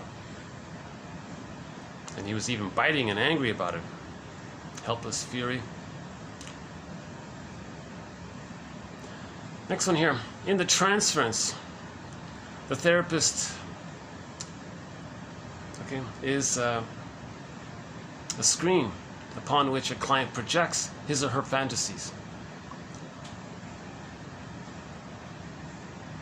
The archaic material, meaning unresolved issues from the past, becomes for the therapist a clue to the nature of buried, forbidden, painful, or unfulfilled wishes from the client's early object relations. So he's still going on. Baby's traumatized. It's a dyadic situation. Baby in the breast. That's two people. Replay. Two people in the intimate, safe therapy room. It's going to come up. It'll come up through his fantasies, I guess, called his projections. And there may be a pressure for the therapist to play the role of the good parent. So the therapist has a clue to what was missing. The therapist uses counter-transference reactions to discover the client's attachment needs as well as his own. Positive interpersonal integrations build self-esteem. The more we re-own, the more we make the unconscious conscious, the more we're getting ourselves, meaning the more self-esteem. Our self-esteem is in there with trauma, right? So we want to get it self. We're not talking about narcissistic false pride, neurotic pride. That's not self-esteem. Self-esteem is talking about the self, the psychological self. So as we get aspects of our psychological self, the more we have of that, then we have self-esteem because we have the self. You need the self to have self-esteem. Okay. Also in reference to transference, the therapist is constantly asking himself, the client is treating me as if I am whom? Okay. So the client wants to, again, my disclaimer, I'm not a shrink. I'm the compiler of the quotes. I'm trying to learn this material myself. So the theory is the client wants to communicate what happened in the nursery. So he's going to replay it, reenact it. So he may goad the therapist to play a role. Now, the therapist may be seen as his innocence. The client identifies with the aggressor, treats him how his mother treated him, to communicate how his mother treated him. Or he goads the therapist to reject him, to reenact and to communicate how his mother rejected him. The client is treating me as if I am whom? Him or the mother? Transference may be involved in any behavior or response of the client that differs from the average expectable response in a given situation. That's just a quick summary of it. So back to the friend kind of borrowed $10 and he gets enraged. That's transference. An average expectable response wouldn't be like that, right? Last one here. Oh yeah, repetition compulsion, the tendency to reproduce certain previously experienced problems, regardless of the capacity of the organism to benefit from it or learn from it, or it's just there's no value. It's just going to do it. When the baby's traumatized, he's just going to replay it. Again with Edmund Burglar, one of his metaphor for repetition compulsion is every neurotic is a music enthusiast, but he only has one record. Those vinyl music disc records, long playing disc records. And he carries this one record with him everywhere he goes. Every time he sees a record player, the situation, he spins up that old traumatic script on that record. He replays the past and the present. The present becomes a replay of the past, a new edition of the past, a replay of the past. Okay, the past is in a timeless state, doesn't understand time, so it's just replaying it all the time, regardless of the reality. Okay, the puppet master gets the person to distort the present, to emotionally relate to the present as if it were still the past. Now the cognitive part of the mind, the functioning part of the reasonable part of the mind knows the present isn't the past, but the so-called quote-unquote psychotic part wants to relate to the present emotionally as if it were the past. So that's one of the main points in the Falling in Love one, TQ 2435-9. Again, highly recommend those 5 videos, TQ 2435-9. On the coffee page, it's called Falling in Love on the Couch. So the guy falls in love with the girl because she reminded him that girl had some trait of his mother. So he re-evoked the lost paradise, or the needed paradise. Remember, the paradise is lost. They're still looking for the paradise. So the paradise is the blissful feeling, the honeymoon. So you fall in love. You're bedazzled, love, spellbound, love trance, this kind of thing. It's an exciting, happy feeling, blissed out feeling, Garden of Eden, and so on. So your partner, the person you fell in love with, unconsciously reminds you of the mother from the past. You fall in love, regression, you go back. That triggers up the bliss. So you fell in love. Now the fantasy is, this partner, the fantasy is unconsciously your mother revived, reincarnated. But this time your mother, i.e. your partner, is going to change the ways of the original mother. This person's going to not be like the past mother. This new mother reincarnated in the partner is going to do it differently. It's going to do it right. It's going to provide the needs that should have been there. It's going to be the good mother that should have been there, what needed to be. That's the fantasy, right? So they may projective identification. They might goad them into that. I love you, you're perfect, now change. Now people don't fall in love with healthy people, because healthy people don't remind you of a dysfunctional mother. So they're not interested in healthy people. It's boring. They're excited to have the chance to get back to the Garden of Eden and to resume development. And the excitement is they're going to get what they needed and get their golden ball, have their psychological birth, and be emotionally free. The woolly mammoth is free. So they're very, very hopeful and excited about it. So, oh, you're the one, you're it, you know. I love you, you're perfect, but change, please. Now, because they're dysfunctional, they're doing the same thing. Now, if they get together, that's called couples in collusion. These relationships become like cat and dog because they both have exaggerated fears of engulfment and abandonment. So it's going to flip around like that. The one who feels exaggerated fears of engulfment, they're going to distance. They're the cat. The other one is the dog. They can flip around. One has exaggerate in one moment, and then the other person. So when the person is fleeing, the other person has fears of abandonment, so they're chasing. Then it can flip, and they flip it around. So these are very dramatic, lots of ups and downs. Most romantic love songs are in relation to this dramaticality. These marriages often become like, they rust out or become like sour milk. So a lot of songs are in reference to this area. And we ended that, the main song for that string of videos was the Doobie Brothers' song, What a Fool Believes. And the follow-up tag on was Anne Shell's song, something about the wall. Back Against the Wall, that one there. Yeah, today's going to be a short video. I got a very late start today, so I'm going to keep this video short.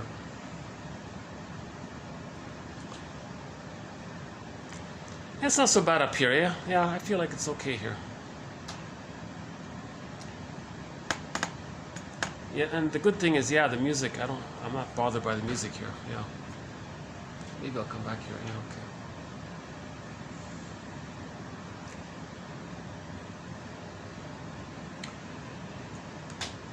Developmental arrest results in a fundamental inability to progress toward psychosynthesis. Integration of the painful reality mother and whatever good there was, and to see it as one person. The baby can't see the two sides. That's the theory. This is an ongoing theory that keeps coming up, this issue of splitting. We want to resolve this and get what they call whole object relations. Three-dimensionality. People are more complex. People have feelings and stories and histories. People have a psychological self. People have dreams. Like Bruce Springsteen said, your parents had hopes and dreams, and you're surprised to find that they're humans with hopes and dreams, and their hopes and dreams didn't pan out. Like you're kind of shocked at the humanity of your parents. I think he said a great thing there. Let's do that. Let's do that up again here. Yeah, here it is here.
I think he's just expressing, I think maybe he might be sort of openly saying, I forgive you, parents. Here I am publicly telling you. He's trying to forgive his parents, you know. It's an ongoing effort to forgive our parents, right?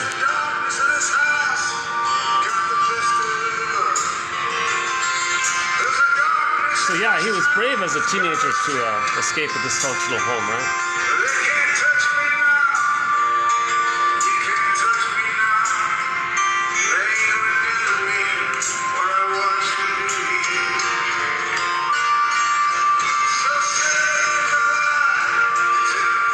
Independence, that's the day he left the dysfunctional home as a teenager.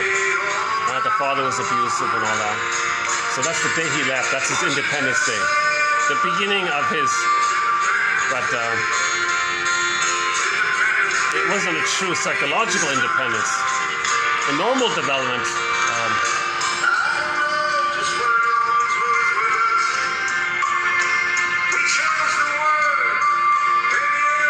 he's complaining about the father. You know, a lot of people blame their fathers for what the mother did. See, this whole song is about, look what you did, father, kind of thing. The son is desperate to get some kind of positive connection with the father if the mother fails. But the mother's a source of pain, the child, his last refuge, his last hope is to the father or another relative or something. So all of his hopes are on the father, and the father can't do it. The father can't provide like primal needs that didn't get met.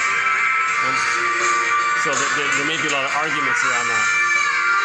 Now the father may be triggered himself by the demands of the child. He may see an engulfing mother onto the child. And the son might be saying, look, I just need a normal father, just play catch with me or something, just be there for me kind of thing.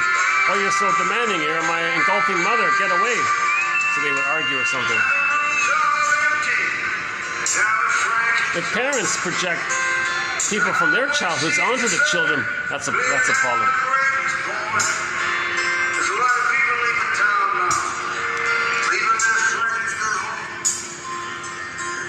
Do we get the sun here? Hold on a sec. No, not yet.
That's the only Springsteen song we have on our soundtrack. Yeah, maybe we'll find another one. Amazing, and we have an amazing soundtrack to 1001 Windmills of the Mind. Classic rock, folk, indigenous singers. Lots of great music from indigenous singers. Recently we played Eastern Owl, the song called Child Protection. Kalo Lynn Johnson's song called Gentle Warrior. Susan Aguilar, Beatrice Deer, Edie Sapi, Kelly Fraser, Looking for a Seal. Yeah, very sad story about Kelly Fraser.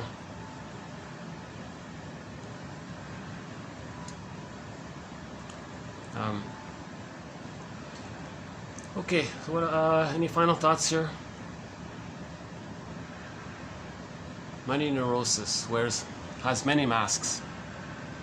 The spendthrift or the hoarder or the using money to punish or to show off. Like if money's being used for infantile emotional issues, that's called money neurosis. Greed, of course, is a person with acting out a person using the manic defense of greed to not do grief work. So manic defenses are defenses against complicated grief, melancholia, complicated grief, aggravated grief, chronic sorrow, pathological nostalgia, etc. Because that's a huge pain, that's a huge area to face. But the theory is we can start to make new choices if we realize, oh, this is from that, oh, I can make a choice otherwise. Yeah, this grandiosity. If the child is loved, his grandiosity naturally dissipates. If he's shamed, he takes refuge in it. He clings to it. That's still going on. Okay? So he has a phantom glory image of himself as being the God, and he's chasing that. The irony is, he wasn't a little God. But he had a fantasy he was a little god. He's traumatized and he's chasing for that glory image of himself. It's called the glorified self or the idealized self. Or taking refuge in the grandiose part self. That's the problem, right? And some people who are dysfunctional, well, I made it happen. Right? Like that's all they care about. Like I did it. Like even though it's unsatisfying, well, I made it. They preserve their grandiosity. That's another one of Burglar's points. If a person does something dysfunctional, yeah, well, I made it. So they got something. They preserve their grandiosity. If they can't be happy, at least they can make something. They can make their unhappiness. So they may orchestrate their own unhappiness just to have the feeling of some kind of leftover fantasy identity or something, right? All they have is the neurotic pride. Karen Horney talks about neurotic pride, yeah. What we need to have, what we need to move towards is skeptical optimism. We're optimistic, but it's sort of seasoned with knowing the score. Oh yeah, I remember now. He was talking about the guy who was very naive all the time, too trusting. Yeah. Bergler makes a big point about how defense mechanisms often are used to mask the use of another defense mechanism. So for example, rationalization, well, greed is wonderful. Okay? So the brainwashing of convincing people that greed is wonderful, that's to mask that the person is using the manic defense of greed. That's also a mask to not be aware of the splitting mechanism. The splitting mechanism. So the grandiosity is part of it, either or thinking. So it's a cloak, right? Oh, greed is wonderful. That's a defense mechanism to hide the use of the splitting mechanism of either or, which is in response to complicated grief from not getting the love. So it's a defense against the inability to differentiate. That means the person is still painfully attached to the rejecting mother. So greed is wonderful is a defense against not being aware that the person is still, quote, married to mom. In the psychic structure, self and other are blurred. They haven't differentiated. So the phrasing is married to mom within. So yeah, so that slogan, greed is wonderful, is a defense mechanism against the envy. They can't accept goodness. The only goodness is the satisfaction of envy. That's called Schadenfreude. So Schadenfreude and envy are connected, of course. Those are defense mechanisms to not accept the pain of not getting the love they needed to differentiate from the mother, the pain of still being attached to the mother, the pain of being just like the mother, the pain of the hopeless feeling of how are they going to leave the mother if they need her love, but he's not getting it. And being dysfunctional is not going to win her love. So that's why we have to bring this stuff to consciousness. Then we can bargain. An unconscious mechanism is unconscious, and there is no bargaining possible with what is consciously unknown.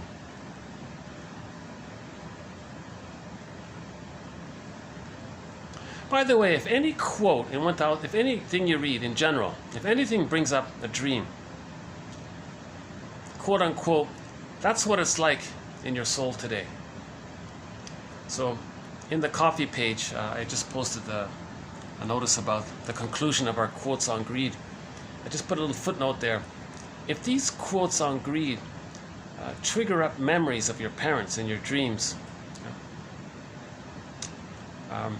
then it's like this in your soul today.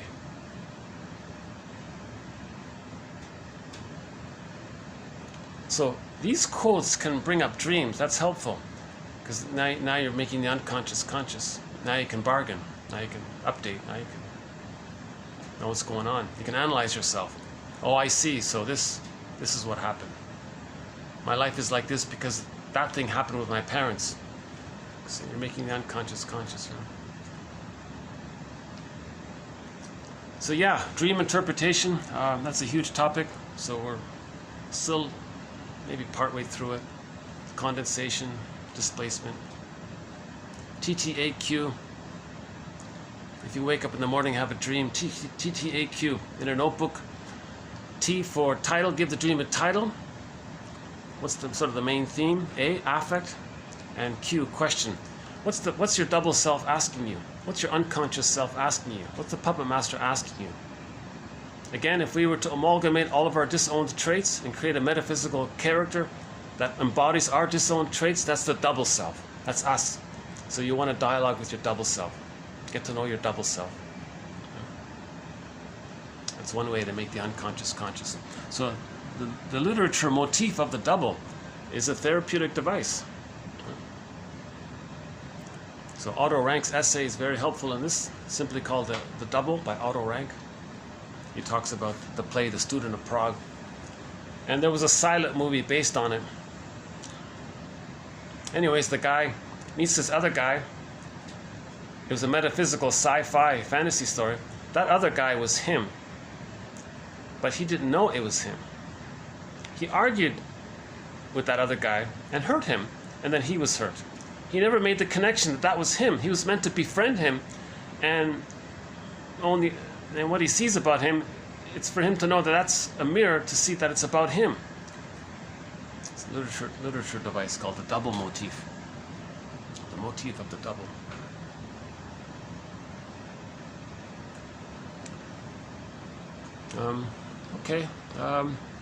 And that builds self-esteem. When you dialogue with the double, that builds self-esteem. Darrow calls the double self the skeleton character, your unconscious self, your shadow self, the skeleton character, you don't see it. He says you want to welcome the skeleton to the fireplace, treat him as an honored guest who had a right to be. It's you, it's your own disowned traits. Who has a right to be, of course. Teaching us that it's possible for us to find ourselves. That we in there is looking for home, and we're the home for us. We're looking for us. Us is looking for home, and we're the home for us. So we're looking for ourselves. We want to re-own, reintegrate aspects of ourselves that we lost in childhood. Get it back and reclaim it. In pop culture, it's called owning your projections, or withdrawing your projections, or shadow work. So that's what they mean by the phrase shadow work. You look into the bag. Now, you know what's in the bag through your projections, through your reenactments, through your repetition compulsion, through your manic defenses. All manic defenses, okay, are also mirrors to see what's within. Greed is a mirror to see that the person didn't get the paradise with the mother. They weren't nursed properly. They didn't have the reverie with the mother. Greed is in response to that. Envy is the rage that they don't want to accept goodness anymore, so they want to see damaged. Okay, so envy and greed are mirrors to see what happened within, to see what's inside. And the grandiosity. Okay, so on. All right, I guess I should start to wind this one down here. The last video wasn't too bad, yeah. Part 6 of 6, done downstairs at that nice location. Let's take a peek there. Are they still there? Hold on a sec. I guess I could. Oh, they're gone already. Okay. I guess I could go back down. Yeah, they're gone. All those chairs were occupied when I came up here, yeah. Pretty much. Oh, that's not the blue room. Oh, the other room is the blue room. So they've got 2 rooms up here. This is an event place. Usually it's always occupied, but once in a while I get that. Oh yeah, here's the blue room. Yeah, I like this nice little blue sculpture here. Nice little. It's a simple, basic painting, but there's a certain appeal to it. Yeah. We getting it? Hold on a sec. Hold on a sec. Are we getting the whole thing in? Okay, there it is, right?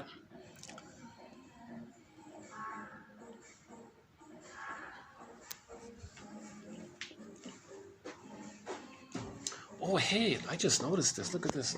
Here's the internet access code. Well, that's just temporary. Okay. See, I don't have internet up here.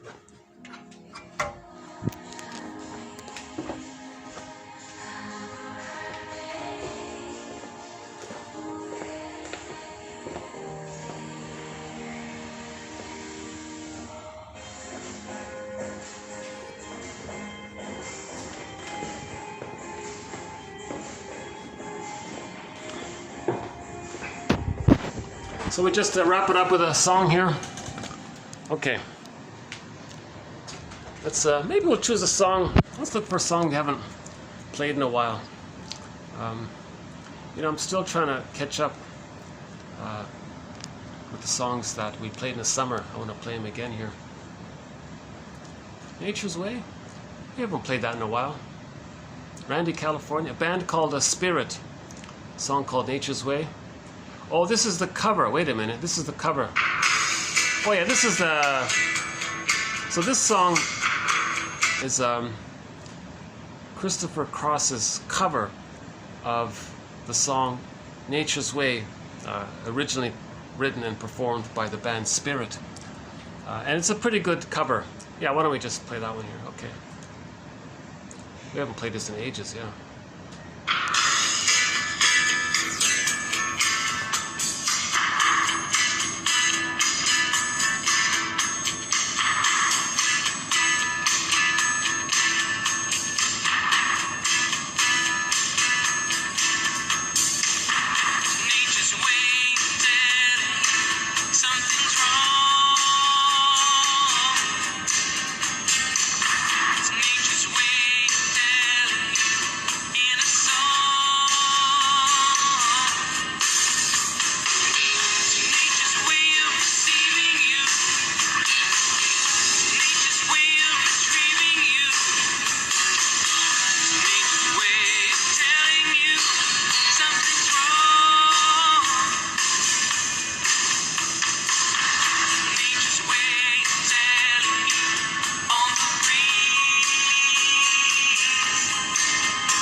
Another good cover of that song is by Streetheart.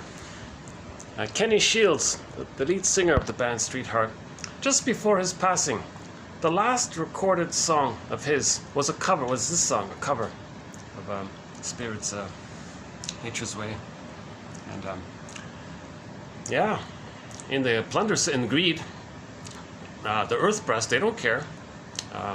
It's objectified. Okay, and if the baby identifies with the aggressor, the baby thinks, well, the mother didn't care about me, and they identify with the aggressor, well, I don't care. So they maintain that sort of attitude, right? Now the greed, still trying to get it in. Envy, it's destroyed. So we talked a lot about greed. I won't try to summarize it here, but we did apply it a little bit to greed and the earth. How greed and envy is damaging the earth. And back to that short seller, he said it very clearly. Dear world, you think it's all about greed. I'm telling you, it's not. I've got 99. I'm 99. I've got billions of dollars, and I'm still gobbling it up. It's about envy. Okay, envy means hatred of the good. Greed is the means. Greed is the arm of envy. Greed is co-opted. Greed is co-opted by envy. Envy is the driver, he said. This is especially the case when there's a problem in the first 4 to 5 months. Birth trauma will do it.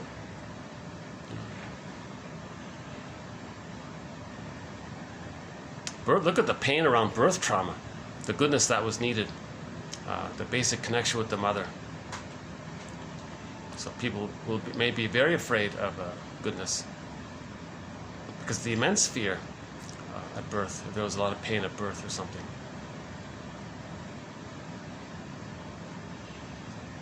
So ideally, yeah. So we won't go into our thread on what Klaus and Kennel say about the birth issue.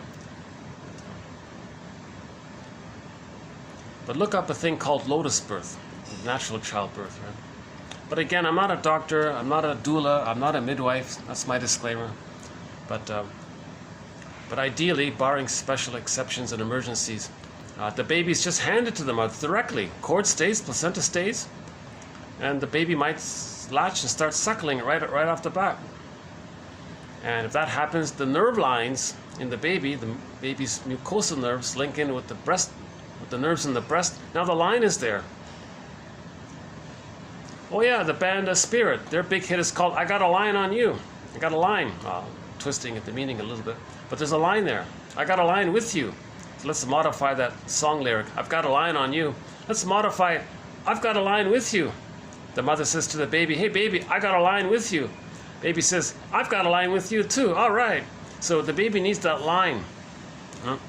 Just like there was a line through the cord, they need that line through the connection and the nerve, the synchronicity and attuneness between the nerves. So-called, Klaus and Kennel call it entrainment. Sort of the same. They're on the same track, on the same wavelength, I guess.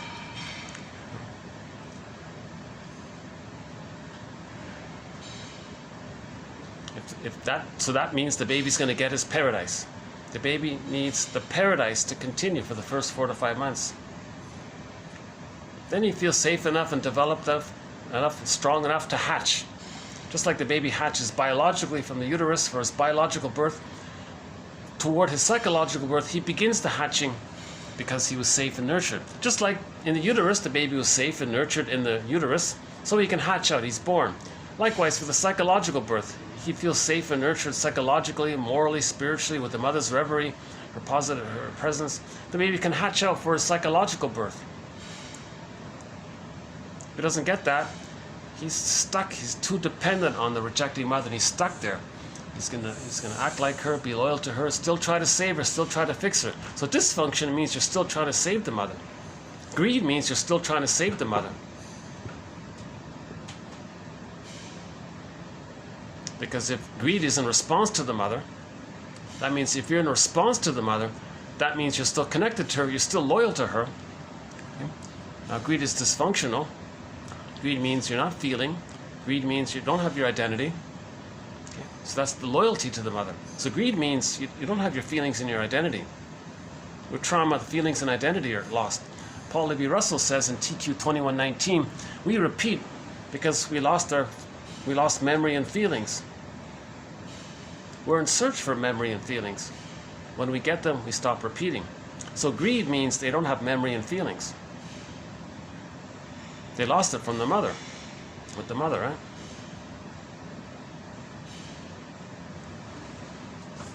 So greed is indirectly, via a few channels, if they're still trying to save the mother. Because they're in response to her, they're loyal to her, they're reacting to her, they're replaying the interaction with her. That preserved the deal the child made with the mother. That deal was an effort. That deal was based on the effort of the baby trying to save the mother, fix the mother, cure the mother, repair the mother, because the baby needed his paradise. Now, greed is an attempt to get the paradise, but no thing is the breast mother. No thing can be transformed in a time machine. No thing that a person gets in the present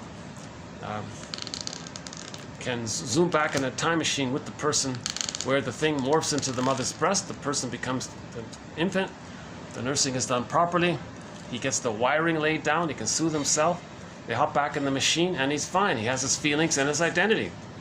No extra thing you buy is gonna can do all that. But the trick is, a person gets a little blip of serotonin, so it can become addictive. Plus, it preserves their grandiosity. They feel one up. Plus, they've identified with the aggressor, so there's the grandiosity. When you get something, you get a moment of a blip of serotonin, but it doesn't change psychic structure. Greed doesn't change psychic structure. Greed doesn't heal. Greed does not heal. Envy does not heal. Right? It's the repetition compulsion of spinning around the feelings that you couldn't feel. You see? Repetition compulsion is an attempt to get the feelings. You see? So the positive intention of greed and envy is to know how you would have felt if you could have felt it when you were a baby. And then if you do get a feeling by it, enter meditation, mindfulness, and creating a line with yourself. Now you say, dear me, I got a line with me now.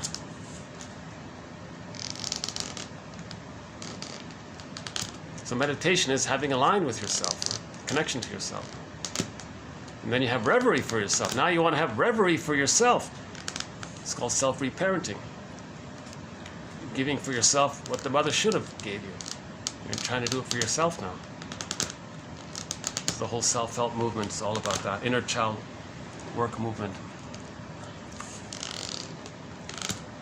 A very good resource is a comic called Psychoanalysis, darkhorsepublishing.com.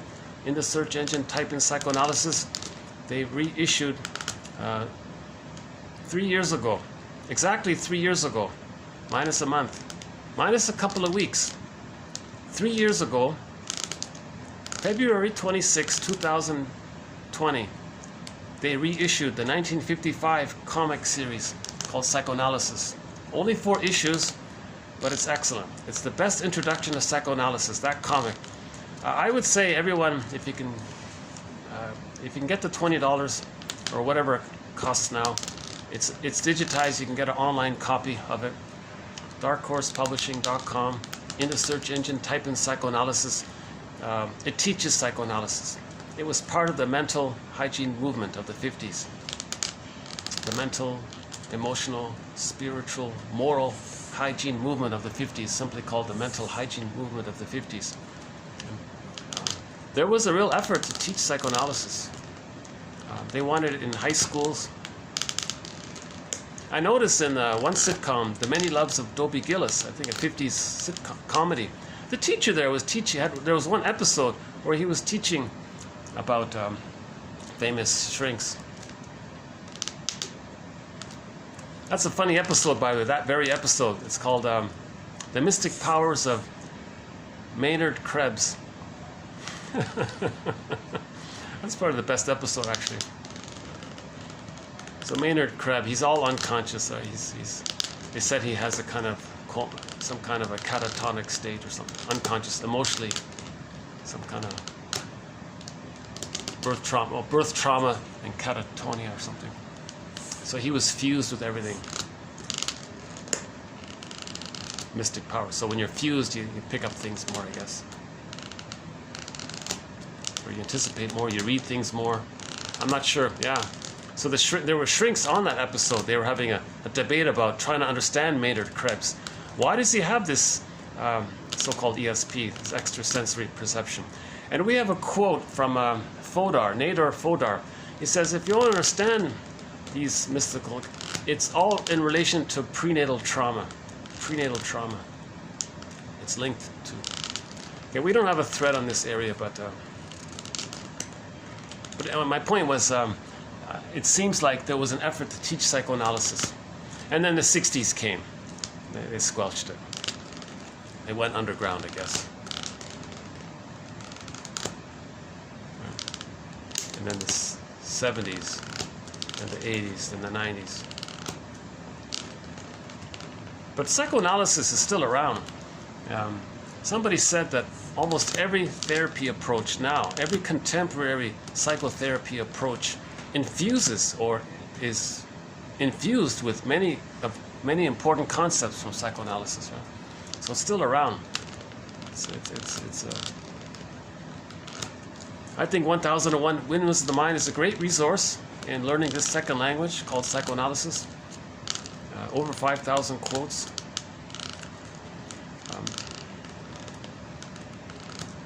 The thread on prejudice, that's a great thread, understanding prejudice.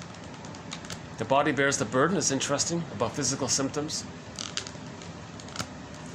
Myths and fairy tales, that's a great one. Each defense mechanism is covered, like projection, like projective identification, like splitting, like the issue of symbiosis. Identification with the aggressor. They're all covered. Rationalization, another major one. Rationalization. Bergler says, first confront people's rationalizations. These are the masks that hide other defense mechanisms. Then face those defense mechanisms and then look what's underneath it.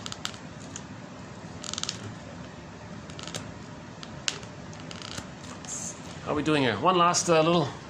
Is there a sunset? Hey, maybe we can get a bit of a... Is there a sunset here? No. Should we close the video downstairs? Oh yeah, we can do a quick little walk around here.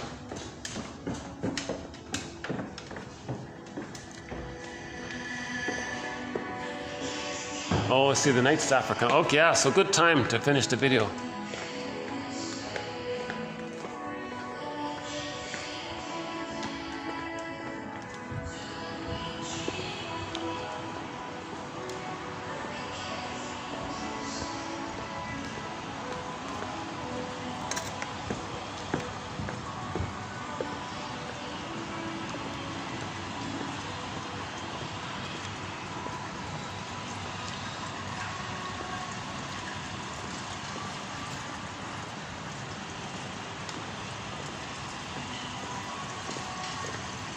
Nice little spot here. I really enjoyed doing these videos here. I think because it's been so cozy, I think I've been able to present the quotes in a manner that I hope is helpful.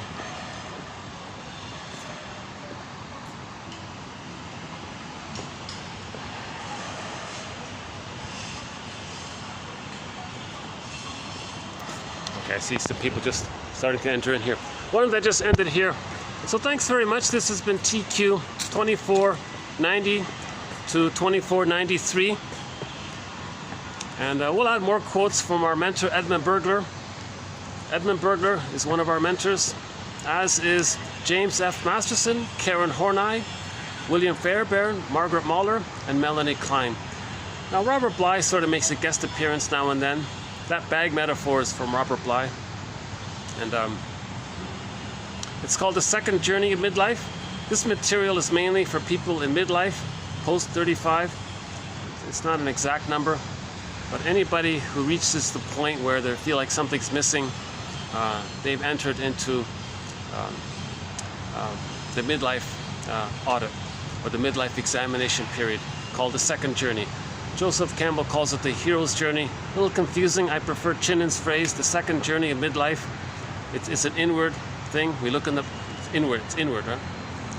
So we're looking at our defense mechanisms. We're looking at,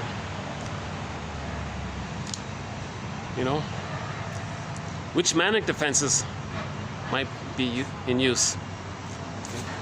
All manic defenses are defenses against complicated grief. Complicated grief. Splitting is still being used. Splitting precludes mourning. See? So now we're looking for the truth that'll upset us free. That leads to forgiveness.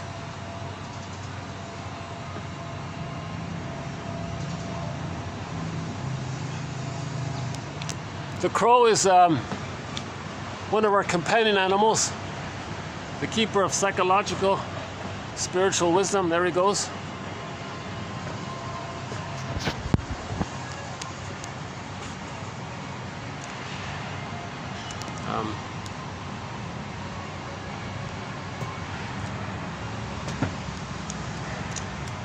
Actually, I regularly see this one particular alley cat when I walk here. So yeah, the cat is one of the companion animals to 1001 Windmills of the Mind. Now the blue jay, remember Shirley Temple? The bluebird of happiness is within. The bluebird. Peace, inner peace. Freedom, inner freedom, psychological freedom. Joy.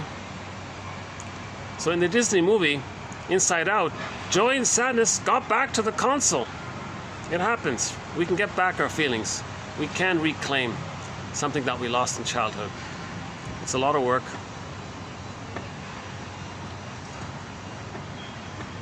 A lot of detours. It's a labyrinth, they said. It's a labyrinth.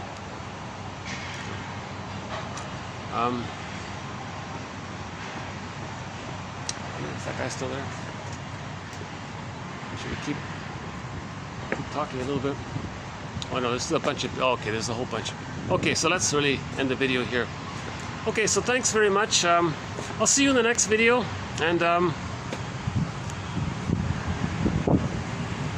yeah, if you'd like the collection of these quotes, 1001 Windmills of the Mind, the website is www.buymeacoffee.com/psychoanalysis. A great deal.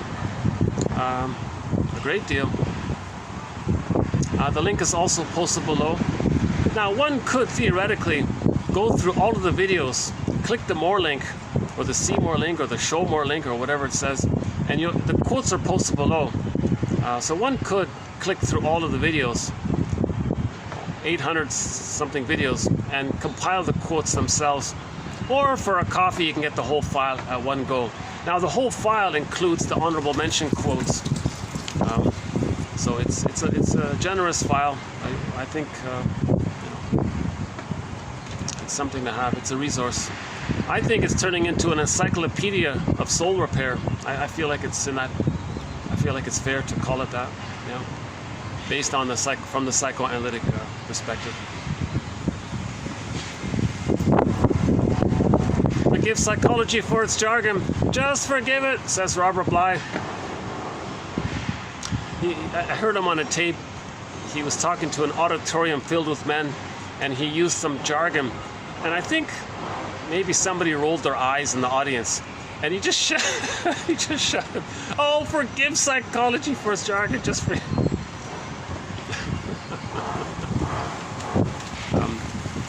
And later on, he said, "Yeah, 10 minutes a day. Read psychology for 10 minutes a day." And ironically, I think in each video, if you read the quotes, there's roughly about 10 minutes worth of reading every day.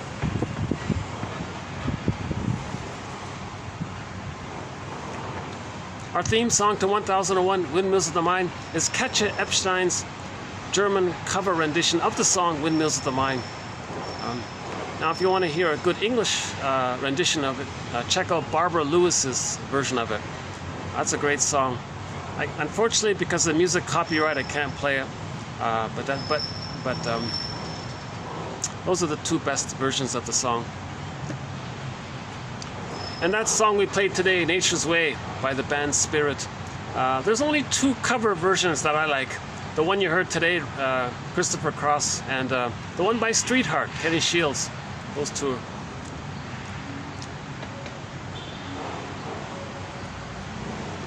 Any last thoughts here? I keep wondering, where's the sun? Shouldn't there be a sunset around here somewhere? Over there, I guess.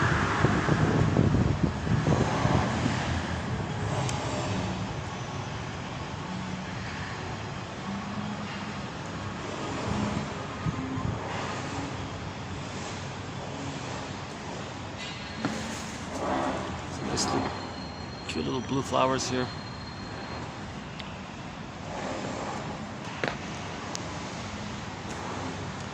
Okay, so thanks again. I'll see you in the next video. I'll hit the pause button now.